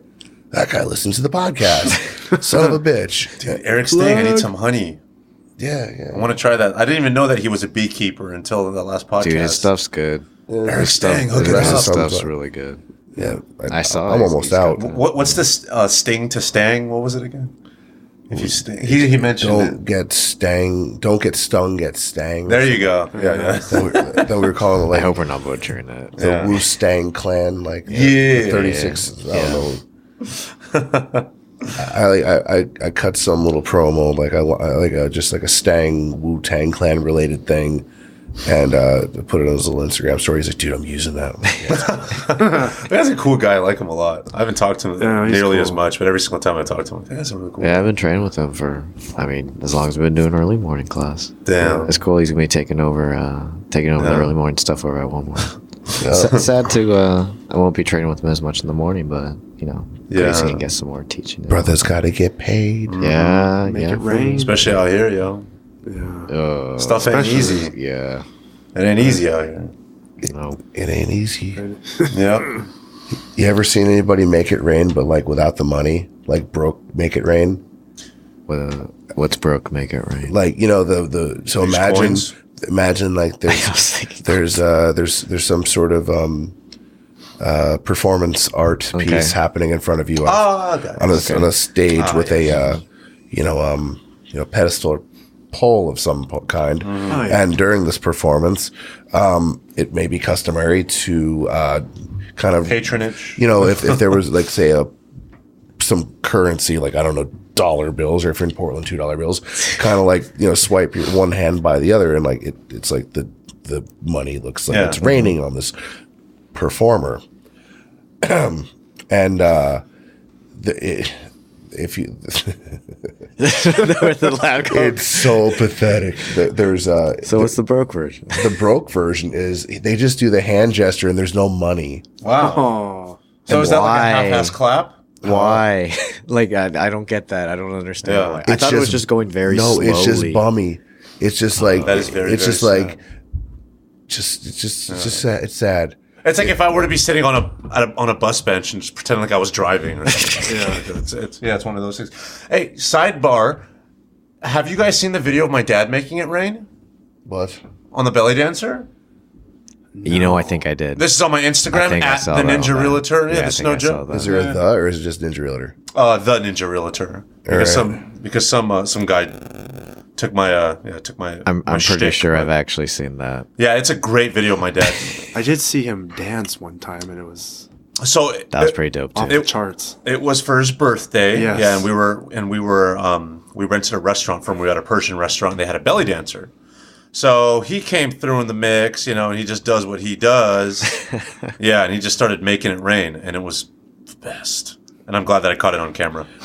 I'm on at the Ninja Realtor right now on the Instagram. I'm on here a lot. Yeah. That's cool. You got bad taste at least. That's nice. There's Baker. There's some One World stuff. Yeah. It's Luke Rockhold, Daniel Cormier is on here. Jesus Christ. He is making it rain. Watch. So this is a 15-second clip, so I know great radio. Nobody can see this, but... You gotta turn this around. Let's cue this up again. There it is. Look at him. Yep, I've seen that. Wow. Oh, he knows it too. He did it right. Proud of you, Dad. Good job. He made it rain on some belly dancers. Are you supposed to give belly dancers money? Yeah. No, I mean, like they get paid, Yeah. but you don't separately. give dollars, do you? Tips. Yeah, it's kind of like that. Like, they make tips like that. Like you can just toss them. Yeah, they'll go up. Sometimes you can give it to the old folks, like the old man. That's what I like to do. I'm like, okay, give it to them, and the guy will just go up and just and then they'll usually do a little courteous, just like they do here in the Western cultures. They'll do a little one of these. Okay. And what I'm doing right here, guys, you guys probably can't tell, but I'm taking my waistband and extending it out and making it pop. Nima, that looks pretty practiced, Nima. Like you've done that a lot before. I got to practice. I'm practicing my pole dancing, some other folks that we know. so that performer, boom. I'm trying to make it as generic as possible. Oh man, it just reminds me of Conor McGregor talking about what's his name. Fucking Money Mayweather is like 50 stripper bitches on your payroll. Oh my god! What the fuck are you doing? 50. I laugh because I drove by that place on the way back to the hotel last week, and did I tell you what happened? Holy shit! I was staying at this hotel. A friend hooked up really nice accommodations at this room. I can't name drop the place on here, but it's a really nice place. The room, the thing I put on Instagram, like I wound up in a penthouse suite. It was fucking nice, and it cost like nothing. It was insane. And it was during this. There's some fashion convention in town, so everything's sold out anyway. With like all these like high fashion models and shit walking around. And they're wearing all these like really fancy clothes, and I'm wearing my want versus need hoodie or something, jeans, like high fashion, man. Hey guys, well, it's higher than theirs. Yeah, but so I'm like, man, everything here is really expensive because it's on the Las Vegas Strip, but if you walk a little bit, there's a Walgreens like right outside. So I'll just go to Walgreens. Unfortunately, I go into the Walgreens and everyone's sort of up in arms, like, what's going on? Blah, blah, blah. This guy that looked just like, the crackhead version of Dave Chappelle on the Dave Chappelle show. Tyrone. Yeah. Tyrone Biggins. Yeah. Y'all got some crack? So this guy that reminded me of him, he was robbing the place as I'm like getting my waters and whatever else. But it wasn't clear because they were like trying to code 54 like she's like yelling, but she's like. Then she yelled something like real obvious, like he robbing us. Yeah. What the fuck am I supposed to Google that right now? She's like, I mean, on aisle 4, blah blah blah. Like she's not back into it, and the guy, all I see is he runs out the door like his arms full. Yeah. But then he runs back and puts a box down and runs out. I'm like, what the fuck? Yeah. He stole like this gift box of like vodka or something. There you go. But they come with like a shaker or 2 glasses, like gift boxes. They have it with the Safeway or whatever. Yeah. Well, he like He returned it. it's like he's Robin Hood or something. He brought that back and just kept the bottle and just took off again. Like, I don't need this. Yeah, whatever. Yeah, he doesn't want to take more than he needs. Yeah. That's just bad taste. That is being bad selfish. taste. Yeah. But the lady behind the counter was like, "Oh, we know him. Like he comes, like they knew his name and everything. Like dumb motherfucker, he comes. Like, you know this dude." It was like she was a Muslim woman wearing the hijab and everything. Yeah. But when she opened her mouth, like she was talking like real ghetto, like real hood. Like she was pissed. Like she was like she went into a different mode. Where I'm like, I didn't expect it. Like so I was like expecting like very soft spoken or like I didn't expect like no she was pissed. Talk about Black Panthers. This one I wouldn't have fucked with her. Yeah. She's like next. I was like, oh Yeah. hell. Like, all right, back to the. Yes, ma'am. Okay. I'll have some water, please. And some bubble. What seems to be the trouble here? That was twice in 1 week. I was I had to go to Sunglass Hut like the next week. Yeah, the next week. That's a couple days ago. The nose piece fell off my the sunglass I had, and there's under warranty, whatever. Went in to get them fixed. She's like, "Hold on, real quick. This guy's robbing us. Like he has all these sunglasses in his jacket, and he won't give them back." And then like. Yeah, he apparently just ran out the door with all. I'm like, do I care enough to stop this guy? I mean, like, it was the Valley Fair Mall, so it's over by Santana Row. Like, Really? Wow. yeah, I'm like, watch, I'll wind up getting sued or something, Right. I would they're wrong. I'll never do that for a company. Like put my life on the line. Oh hell no! And the guy, Well, they give me some free Ray-Bans for like, get the hell out of here with that. the guy was acting super sketchy too. I'm like, what if you get cut and he's got something? Yeah. Yeah. That's bad enough. I mean, it's You're one. gonna end up with a stab wound and tetanus, bro. Just it'd be And a lawsuit. It'd be his teeth where my knuckles are cut. I mean, I'd have tuned him up, but I don't know. would have got my. He, I don't know. He could have been a Got my superhero. shots in. Superhero. Superheroes don't fill their jackets full of sunglasses. No, he had like 5 pairs, is what they said. Which a Sunglass Hut is probably like $2,000. Yeah, pretty much. Nothing there is cheap. Yeah. Okay. It's apparently 2 per. Like it's all the same brand. Apparently, they're all owned by the same company. Like even like the Pearl and Lens Crafters and all the glasses they sell, it's all the same company. no shit. So they just rename it to try to get. So your Illusion of choice. so your Pradas and Ray-Bans, same shit. Yeah. No. Yeah. I had a friend that All of worked at Target Optical, and she said that she's there through a third party. Company. Yeah, and she said it's the same company as Target Optical, Lens Crafters, Sunglass Hut. Allegedly, Oakley didn't play ball and got fucking just like blackballed from everywhere. Oh, I bet. And now when's the last time you saw a pair of Oakleys? On Dog the Bounty Hunter. Yeah, like they're brick and mortar on Santana Row. Oh, that's hilarious. That's funny. That's fucking funny. I missed that show. Wasn't Hulk Hogan on Dog the Bounty Hunter once? I think that was Dog the Bounty Hunter. No, It looked like they're Dog the different Bounty Hunter. things. They Yeah, I dress the same. Yeah. They'd have been like good tag team partners. You could have put him in here with Brutus the Barber Beefcake and Dog the Bounty Hunter. Destroyed. That wife of his could have been in there too. Yeah, she's no joke either. I mean, tough. When they're going after that money, they're going to do anything they can to get that. Yeah. TV taught me so many things, like shitty cable shows taught me so many things about places I just would have never known. Like just Alaska and Hawaii just have a lot of people that like just go off the rails. Like, don't give a like going to Hawaii to train, I would have thought it's all peaceful, everybody's chill. They were so aggressive. They're good and everything, but like I guess if you live in paradise, when you get bored, what the fuck else do you do? Let's kick some ass. The homeless people will fight you though. Don't mouth off to them like here. You just say like whatever, like, and they're just like, yeah, okay, you don't have $1, whatever. They're pretty provocative. Like they'll throw down with you. They're like $1.50. Come on, what am I gonna get with $1? You don't want to fight a homeless dude. This is like a no-win situation. Yeah, you don't know what they have. Well, you're the dude in a fight with a homeless guy. Yeah, there's no win. True. Did you hear that, Anthony? No, that's a shout out. That's a shout out to that. I get that one. I get that one. Remember that? That's right. Fucking Baker was doing bum fights. I forgot. On the Serpent Tahoes. Yeah. They were like, oh, that's right. They were on the bus stop together and shit. He's like, this one time I got to fight with this homeless guy. I'm like, wait. I need to hear this whole thing from A to Z. Let's start over. Love you, Big. That sounds like a good night. Or it did before that happened. He was like on a bus stop and the guy said something to him and then all of a sudden he's thrown down with fucking a drifter. He slammed his hands on the desk and looked at me with his eyes. He's like, alcohol's making you do crazy shit.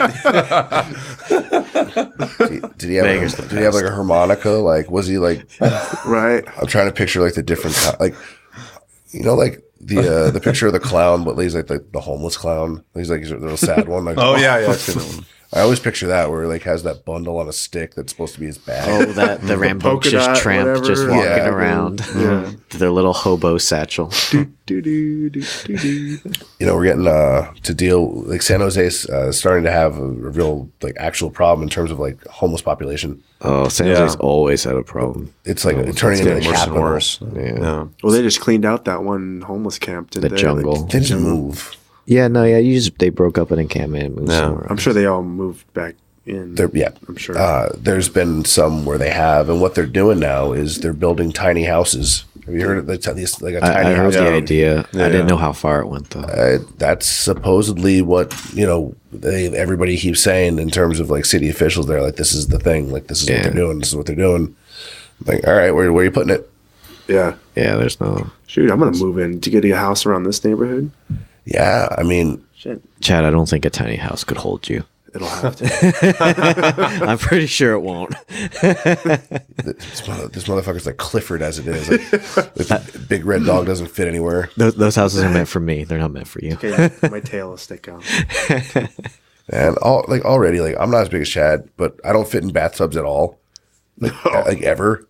Like I could bathe like my upper body or like most of my legs. Yeah. Or like then like I'm like my whole waist is out of the like from my waist up is not in the water if I do that. It wouldn't matter how high or low I filled the tub; it'd still splash over. If I want to get the back of my head in the water, I have to put my legs like in like an L up the wall. Yeah, like up the front of the tub. Inverted guard. Yeah. You basically have to invert in the bathtub. Yeah. It's basically a Le Mans class to take a fucking bath. It's bullshit, and so I can't imagine like Chad's like even like one scale. He's like another scale like larger than I am, and I already don't fit in a lot of shit. Yeah, it's a struggle. But I fit perfectly in a bathtub. It's amazing. You're very lucky. Bathtub, suitcase, locker, smart car. Oh yeah. Oh, smart car. That was actually a rental option last week. You should have gone with it. No. I have you guys used the app Turo? No, I've never heard of it. So it's Airbnb for cars. Oh. So you can rent your own car out, or you can rent other people's cars. It's an app, and they meet you at the airport or wherever the hell you want to. You can meet them at their place. You can get insurance right there in the app. Yeah, I get everything, all the insurance. Yep, you can get the highest one you want, but you can get anything from a smart car to like a Lambo or Ferrari. Huh. There's Aston Martins. There's all kinds of crazy shit. I was looking at Rubicons because I'm interested in a Rubicon. I think they're cool, but I haven't driven one, so I don't know how cool they are. So I was looking at that, and then I saw, I think it was a Lexus IS, this is the 200T. Yeah. It's a little turbo. It's like the IS 350, but a turbocharged 4-cylinder. And I think it was only like $30, something like that, to rent. Wow, $30 for per day. It was like $30 a day, but then the fees aren't the same as a regular rental car. Oh. You're not getting butt fucked on every single disposal tax. I don't know what that means. This tax, that tax, whatever. That's ridiculous. $30 at a rental company is like a Nissan Versa. Yeah, Nissan Versa.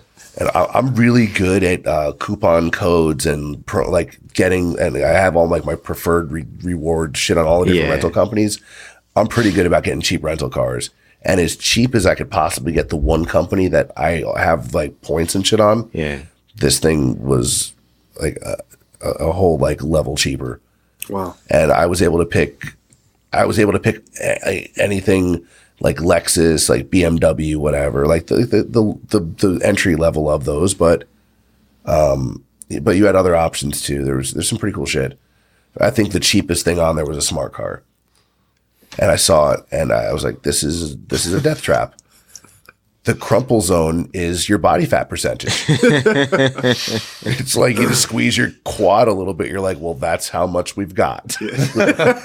Sorry. So how fast do I really want to get? Well, the other car. If you're it's like you and the passenger. If you can fit one, have a compromise. If we get hit over here, I'll be wearing a lot of you, and vice versa.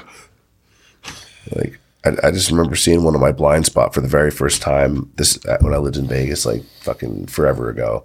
I went to turn and I saw this thing, and it was in my blind spot, and I'm like, "Are you fucking kidding me? Why would you bring this on the road?" And it was a real car, and it's owned by Mercedes. It's the whole thing. Huh? It was then. Anyway, man, we got off the rails a little bit there. A little bit. What's the next big event coming up? SF Open this weekend. Sunday. When's Naga? Naga's the March 3rd. The next Saturday. Yeah, the following Saturday after that. And then Pans is cool. I will be at Pans. I'll definitely be at Pans. Gotta go support the Teemo out there. Yep. I think is D Mitch gonna be competing? I think so. I think that was his plan. Probably lock him in. So we'll be supporting the One World family and supporting the Want versus Need family as well. Yep. Go support the homie. So Ryan's gonna be there. Nice. Ryan's gonna be in town next week. I'm gonna try driving One World.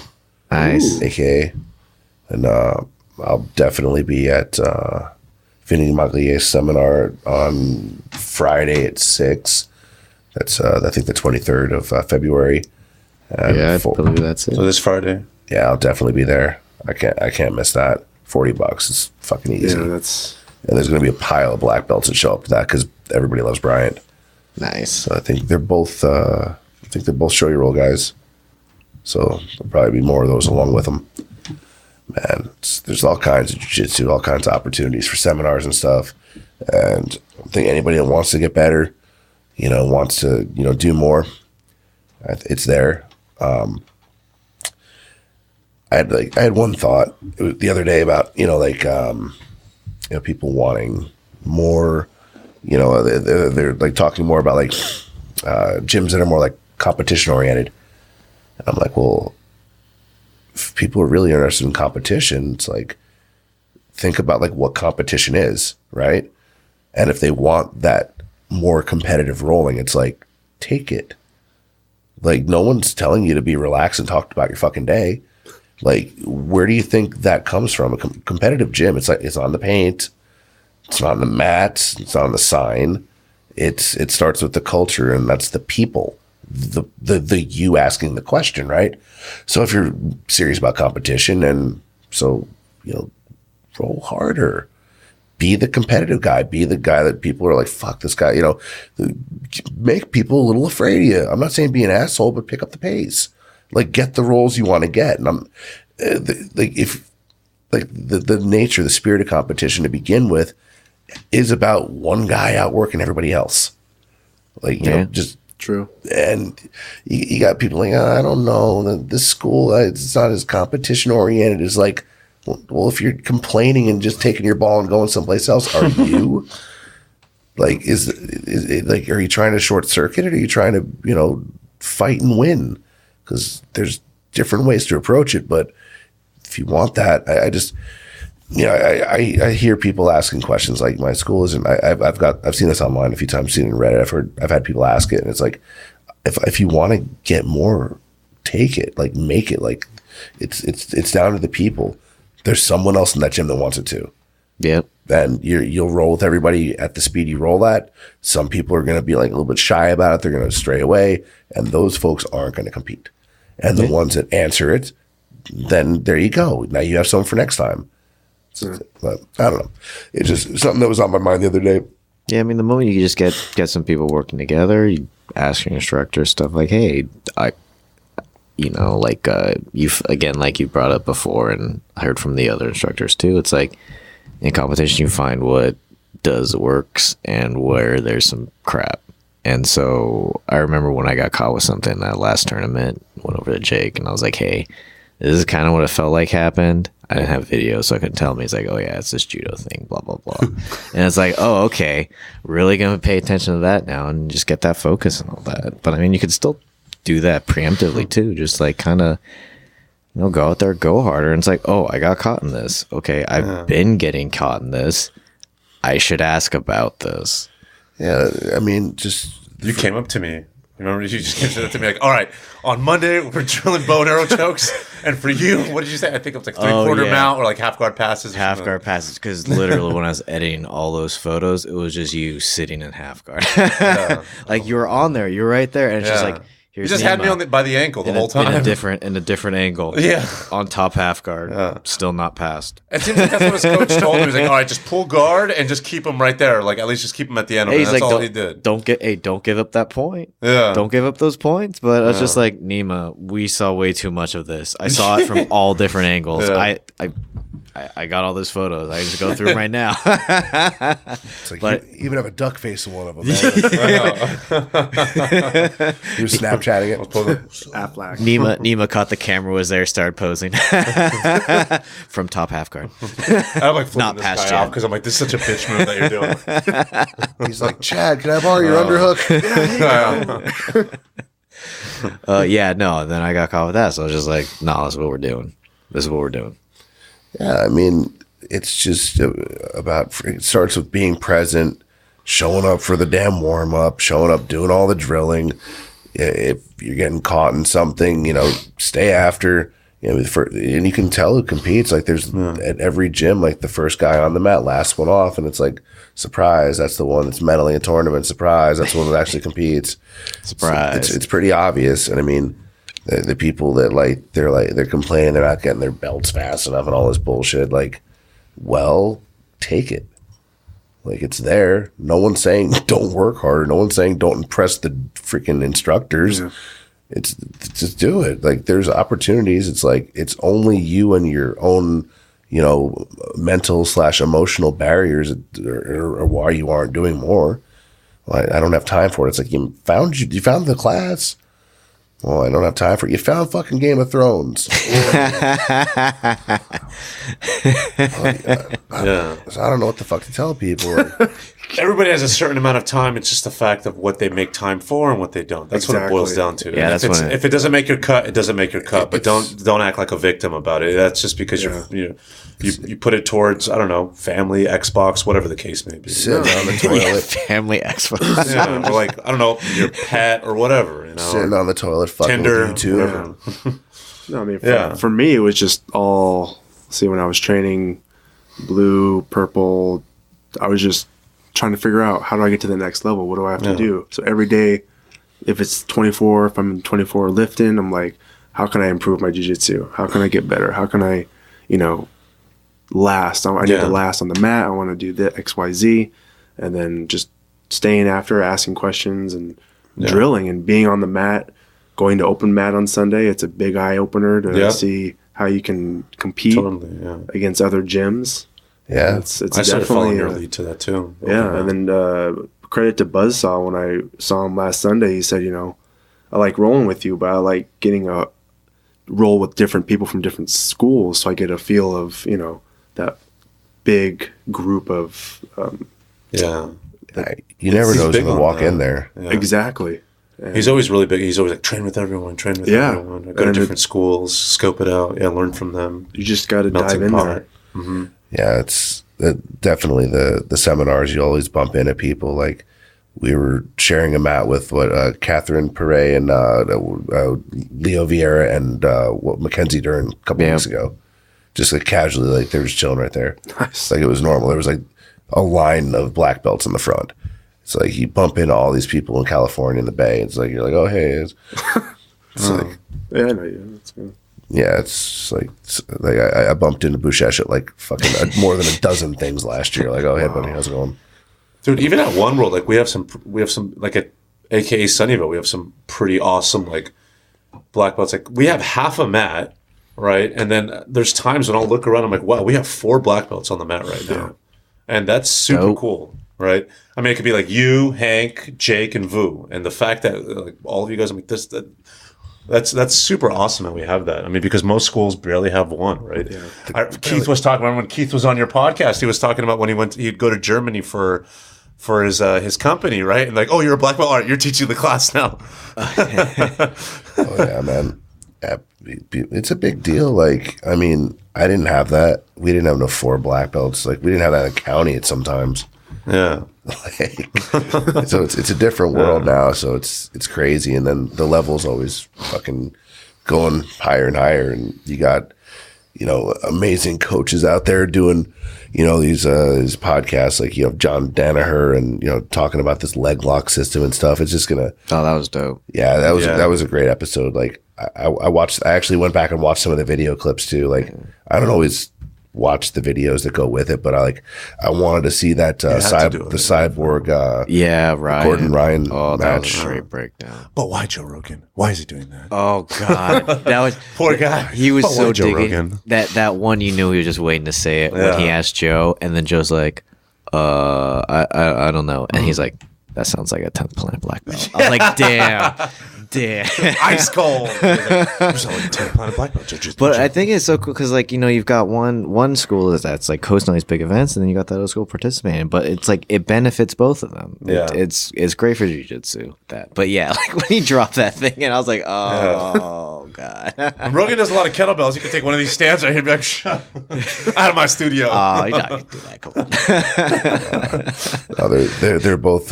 on. They're both like-minded in that they both wear fanny packs. So they're okay in my book. Don't diss the fanny pack. I still have one. I wear mine daily. I still have it. It has shit. It has it's there. It's on my bathroom sink. It has all my stuff in it. Like I wore it today. Yeah. I wore it to the gym with my Chicago Bulls Zubas.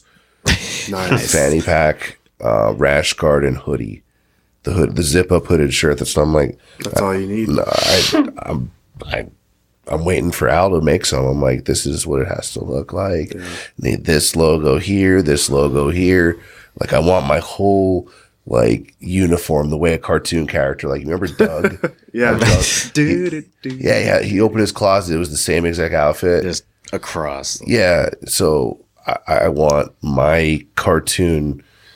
Well, I don't know. I kind of think life's a big fucking cartoon anyway, man. It's kind of ridiculous, but I want the stuff that I wear. I don't want it to be branded by like other stuff. I want it to be like either, you know, Want versus Need or my own stuff. Yeah. Like, I'm like, well, why am I wearing this other thing? They're not paying me. So like, how does it benefit me? Like, I don't know anybody I don't know anybody who works at Nike.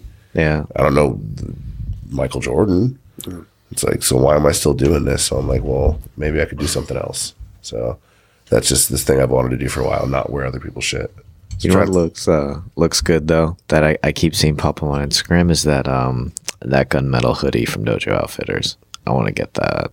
Oh, is it one of the track ones? Yeah, it looks dope. Those are really nice. Check that out. It kind of keeps popping up all the time, and I think, yeah, I want to get it, and then I forget because I've got a terrible memory, and then I see it again. I'm like, oh shit. No, Dojo's a cool place, man. Yeah. If you're in Portland, definitely go to Dojo Outfitters, and they're on Instagram. Thank Dojo Outfitters. Got my black belt with Andy Hung from Dojo Outfitters. Same day. It was pretty cool.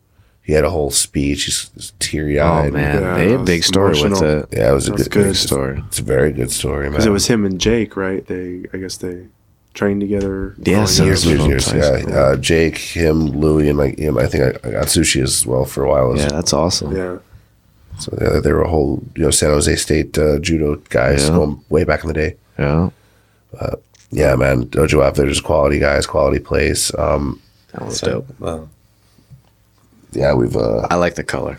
That was one of the first remote ones I did, like in a different city, I think. Yeah. It was like right after Frank Shamrock, we did Dojo Outfitters. Nice. And that was, I think, my first solo one on here. Because I was still doing the show Cash. He was in Portland, but they were doing something else.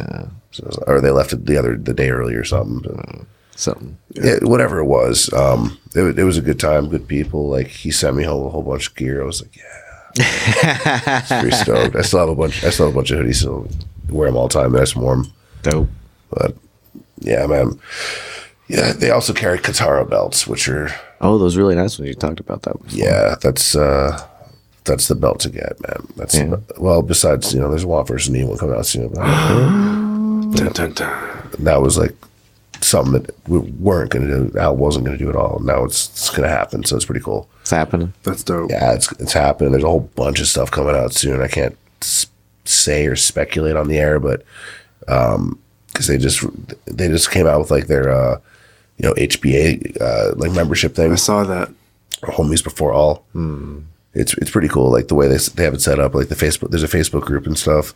So like you see when stuff's going to come out sooner. So it's like it's like interactive or whatever. Yeah. You can like put feedback into what actually happens and like. That's cool. But it's a good thing to be a part of. Anyway, guys, Chad, before we wrap up, real quick. Yeah. How'd that class go? Did you get to teach it? Yeah, I got to teach it. It was pretty good. It's different, I guess, because you have everybody, looking at you. I was using Craig. He was nice enough to let me use him. Showed some the Jiu Jitsu 101 and nice, just basic arm bar, and then started to go into the triangle. I didn't want to get too much into it. Cool.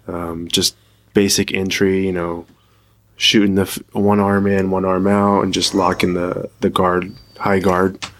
And we just did that a bunch of times, and just to repeat. And it's a process because you think about things you need to explain, and like, why am I doing this? I'm doing this because of this. And then, but it was good experience. Always good experience to train and to teach.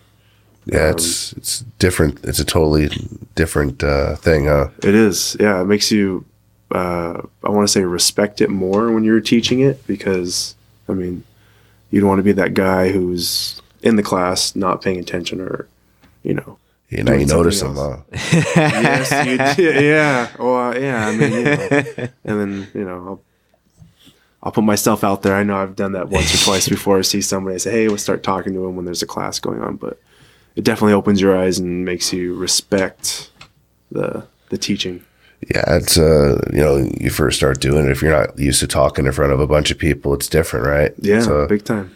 It's a good thing to do when you have the opportunity. It's just it's one of these life skills that comes in handy. Yeah, big time. But yeah, you definitely wind up. You have to, even basics, you have to know them well enough to be able to articulate them and to troubleshoot them. Yep. And to not sort of wind up like going too far down the rabbit hole and like, because there's like, it's so easy to do like TMI in jiu-jitsu. Yeah. Because like you'll have a guy that asks a question like, well, what happens here? What happens here? What happens here? I was like, that happened. Yeah. Yeah, I cut that off immediately. Okay. I'm like, we're doing this. Good to know. No, because you can't. You'll be there forever. Be like, stop with the hypotheticals. Yeah. I'm like, well, what if he has a gun? What if he has an atomic bomb? Like yes, there's always going to be a what if, but let's drill this right now. Once we get this down, we'll break down the mechanics. If we have time, I'll get to that. But right now, we need to drill this. Just getting people, like, it's hard enough for them to remain present on their own. Yeah. So like entertaining their, ADD or just their lack of train of thought, or them to, what about this one? It's like, you got to just like cut it off and like, we got to do this thing. Yeah. There's good ways. There are like techniques to doing it without like making them feel like shit. But like, I don't know. At first, the first couple times I taught, I was like, man, how am I going to fill a whole hour? How am I going to fill the whole hour and a half? Yeah. Then once like you're into it, you're like, man, I'm out of time. Shit. Yeah. I want to do this one. So yeah, like it's different, man. But yeah, Alex was just, I guess he expected me to teach that. I was like, no, I got to do a speaking thing. I looked around. I'm like, Chad. Yeah. Sweet. But, yeah. Yeah. Definitely, it makes you look at your own game too. Like, oh, I should do this more when I do it, because you break down the move even more when you teach it. Well, I'm glad it went well. So now you know I'm the buggy again. Thanks for the opportunity. No, thank you. Now I know. Oh man, I'll let Alex know it went really well. So. Oh yes. So let's. Got any plugs? Any news? Anything? Let's. I know we got. Let's save Nima's for last, because Nima's got a whole promo for the. I'll give him some. I'll give him some runway for his hype. So, Mr. Yago, how can people reach you? Any stuff? I'm at j.yago on Instagram. That's pretty much what I use. Shout out to Apple Maps. Wow. I don't even need to go there. We don't need to go there. Thanks, Nima. I don't even know my Instagram. You don't even know. I think it's Sunderland 03 or something. Yeah, So, I think that. Yeah, that's basic. Yeah. Come to World Jiu Jitsu on Sundays. Open mat. You'll see the underhooker in the flesh. Yeah, I am underhooking. Your Ninja Realtor for all your Bay Area real estate needs. You can find me at The Ninja Realtor on Instagram. I'm on Twitter at SV Ninja Realtor. SV being for Silicon Valley. Any questions you have, buying or selling, just want to chop it up about the price per square foot in the area, whatever the case may be. Too much. You guys can reach out to me. I'm always there. This is what I do 7 days a week.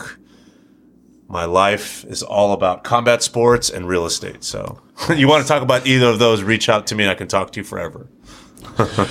And on behalf of myself and Chad, Jason Yago, and Nima Moridi, the Ninja Realtor, thanks everybody for listening. Please like, share, subscribe, and be sure and check out quality gis and other jiu-jitsu related apparel from Want vs. Need at wantversusneed.com, at Want vs. Need on Instagram, and everywhere else, social media related stuff. Let's see what else. I'm wearing their awesome hoodie right now. What do I got here? Got the Want versus Need Kukui. What do you got? I got collaboration. I got one world shirt. Oh shit, twinsies! Motherfucking twins. Yeah, get a shot of this. Thank you. Nice, yeah. Nima, get a shot. These guys are twinning. As these guys lift their shirts up. Matching World Jiu Jitsu shirt. See, this is when you wish there was video, so you can see. 1, 2. Wait. Okay. 1. Hold up. 2, 3. Nice. Twins, literal twins. Now everyone knows when they see that picture. Literal twins. And by literal twins, you mean the movie with I'm Danny DeVito. No, you're Arnold. I'm Arnold. Danny. That's true. Yeah. Wait. That's true. Okay. I think that's how it goes. You're right. Thanks, Chad, for clearing that up. Yeah, I just wanted to make sure. All right, guys. Be sure and check this out. It's on Apple Podcasts, iTunes, iHeartRadio. So if you have an iHeartRadio gimmick, you can subscribe there. Stitcher Radio, fucking whatever. It's on.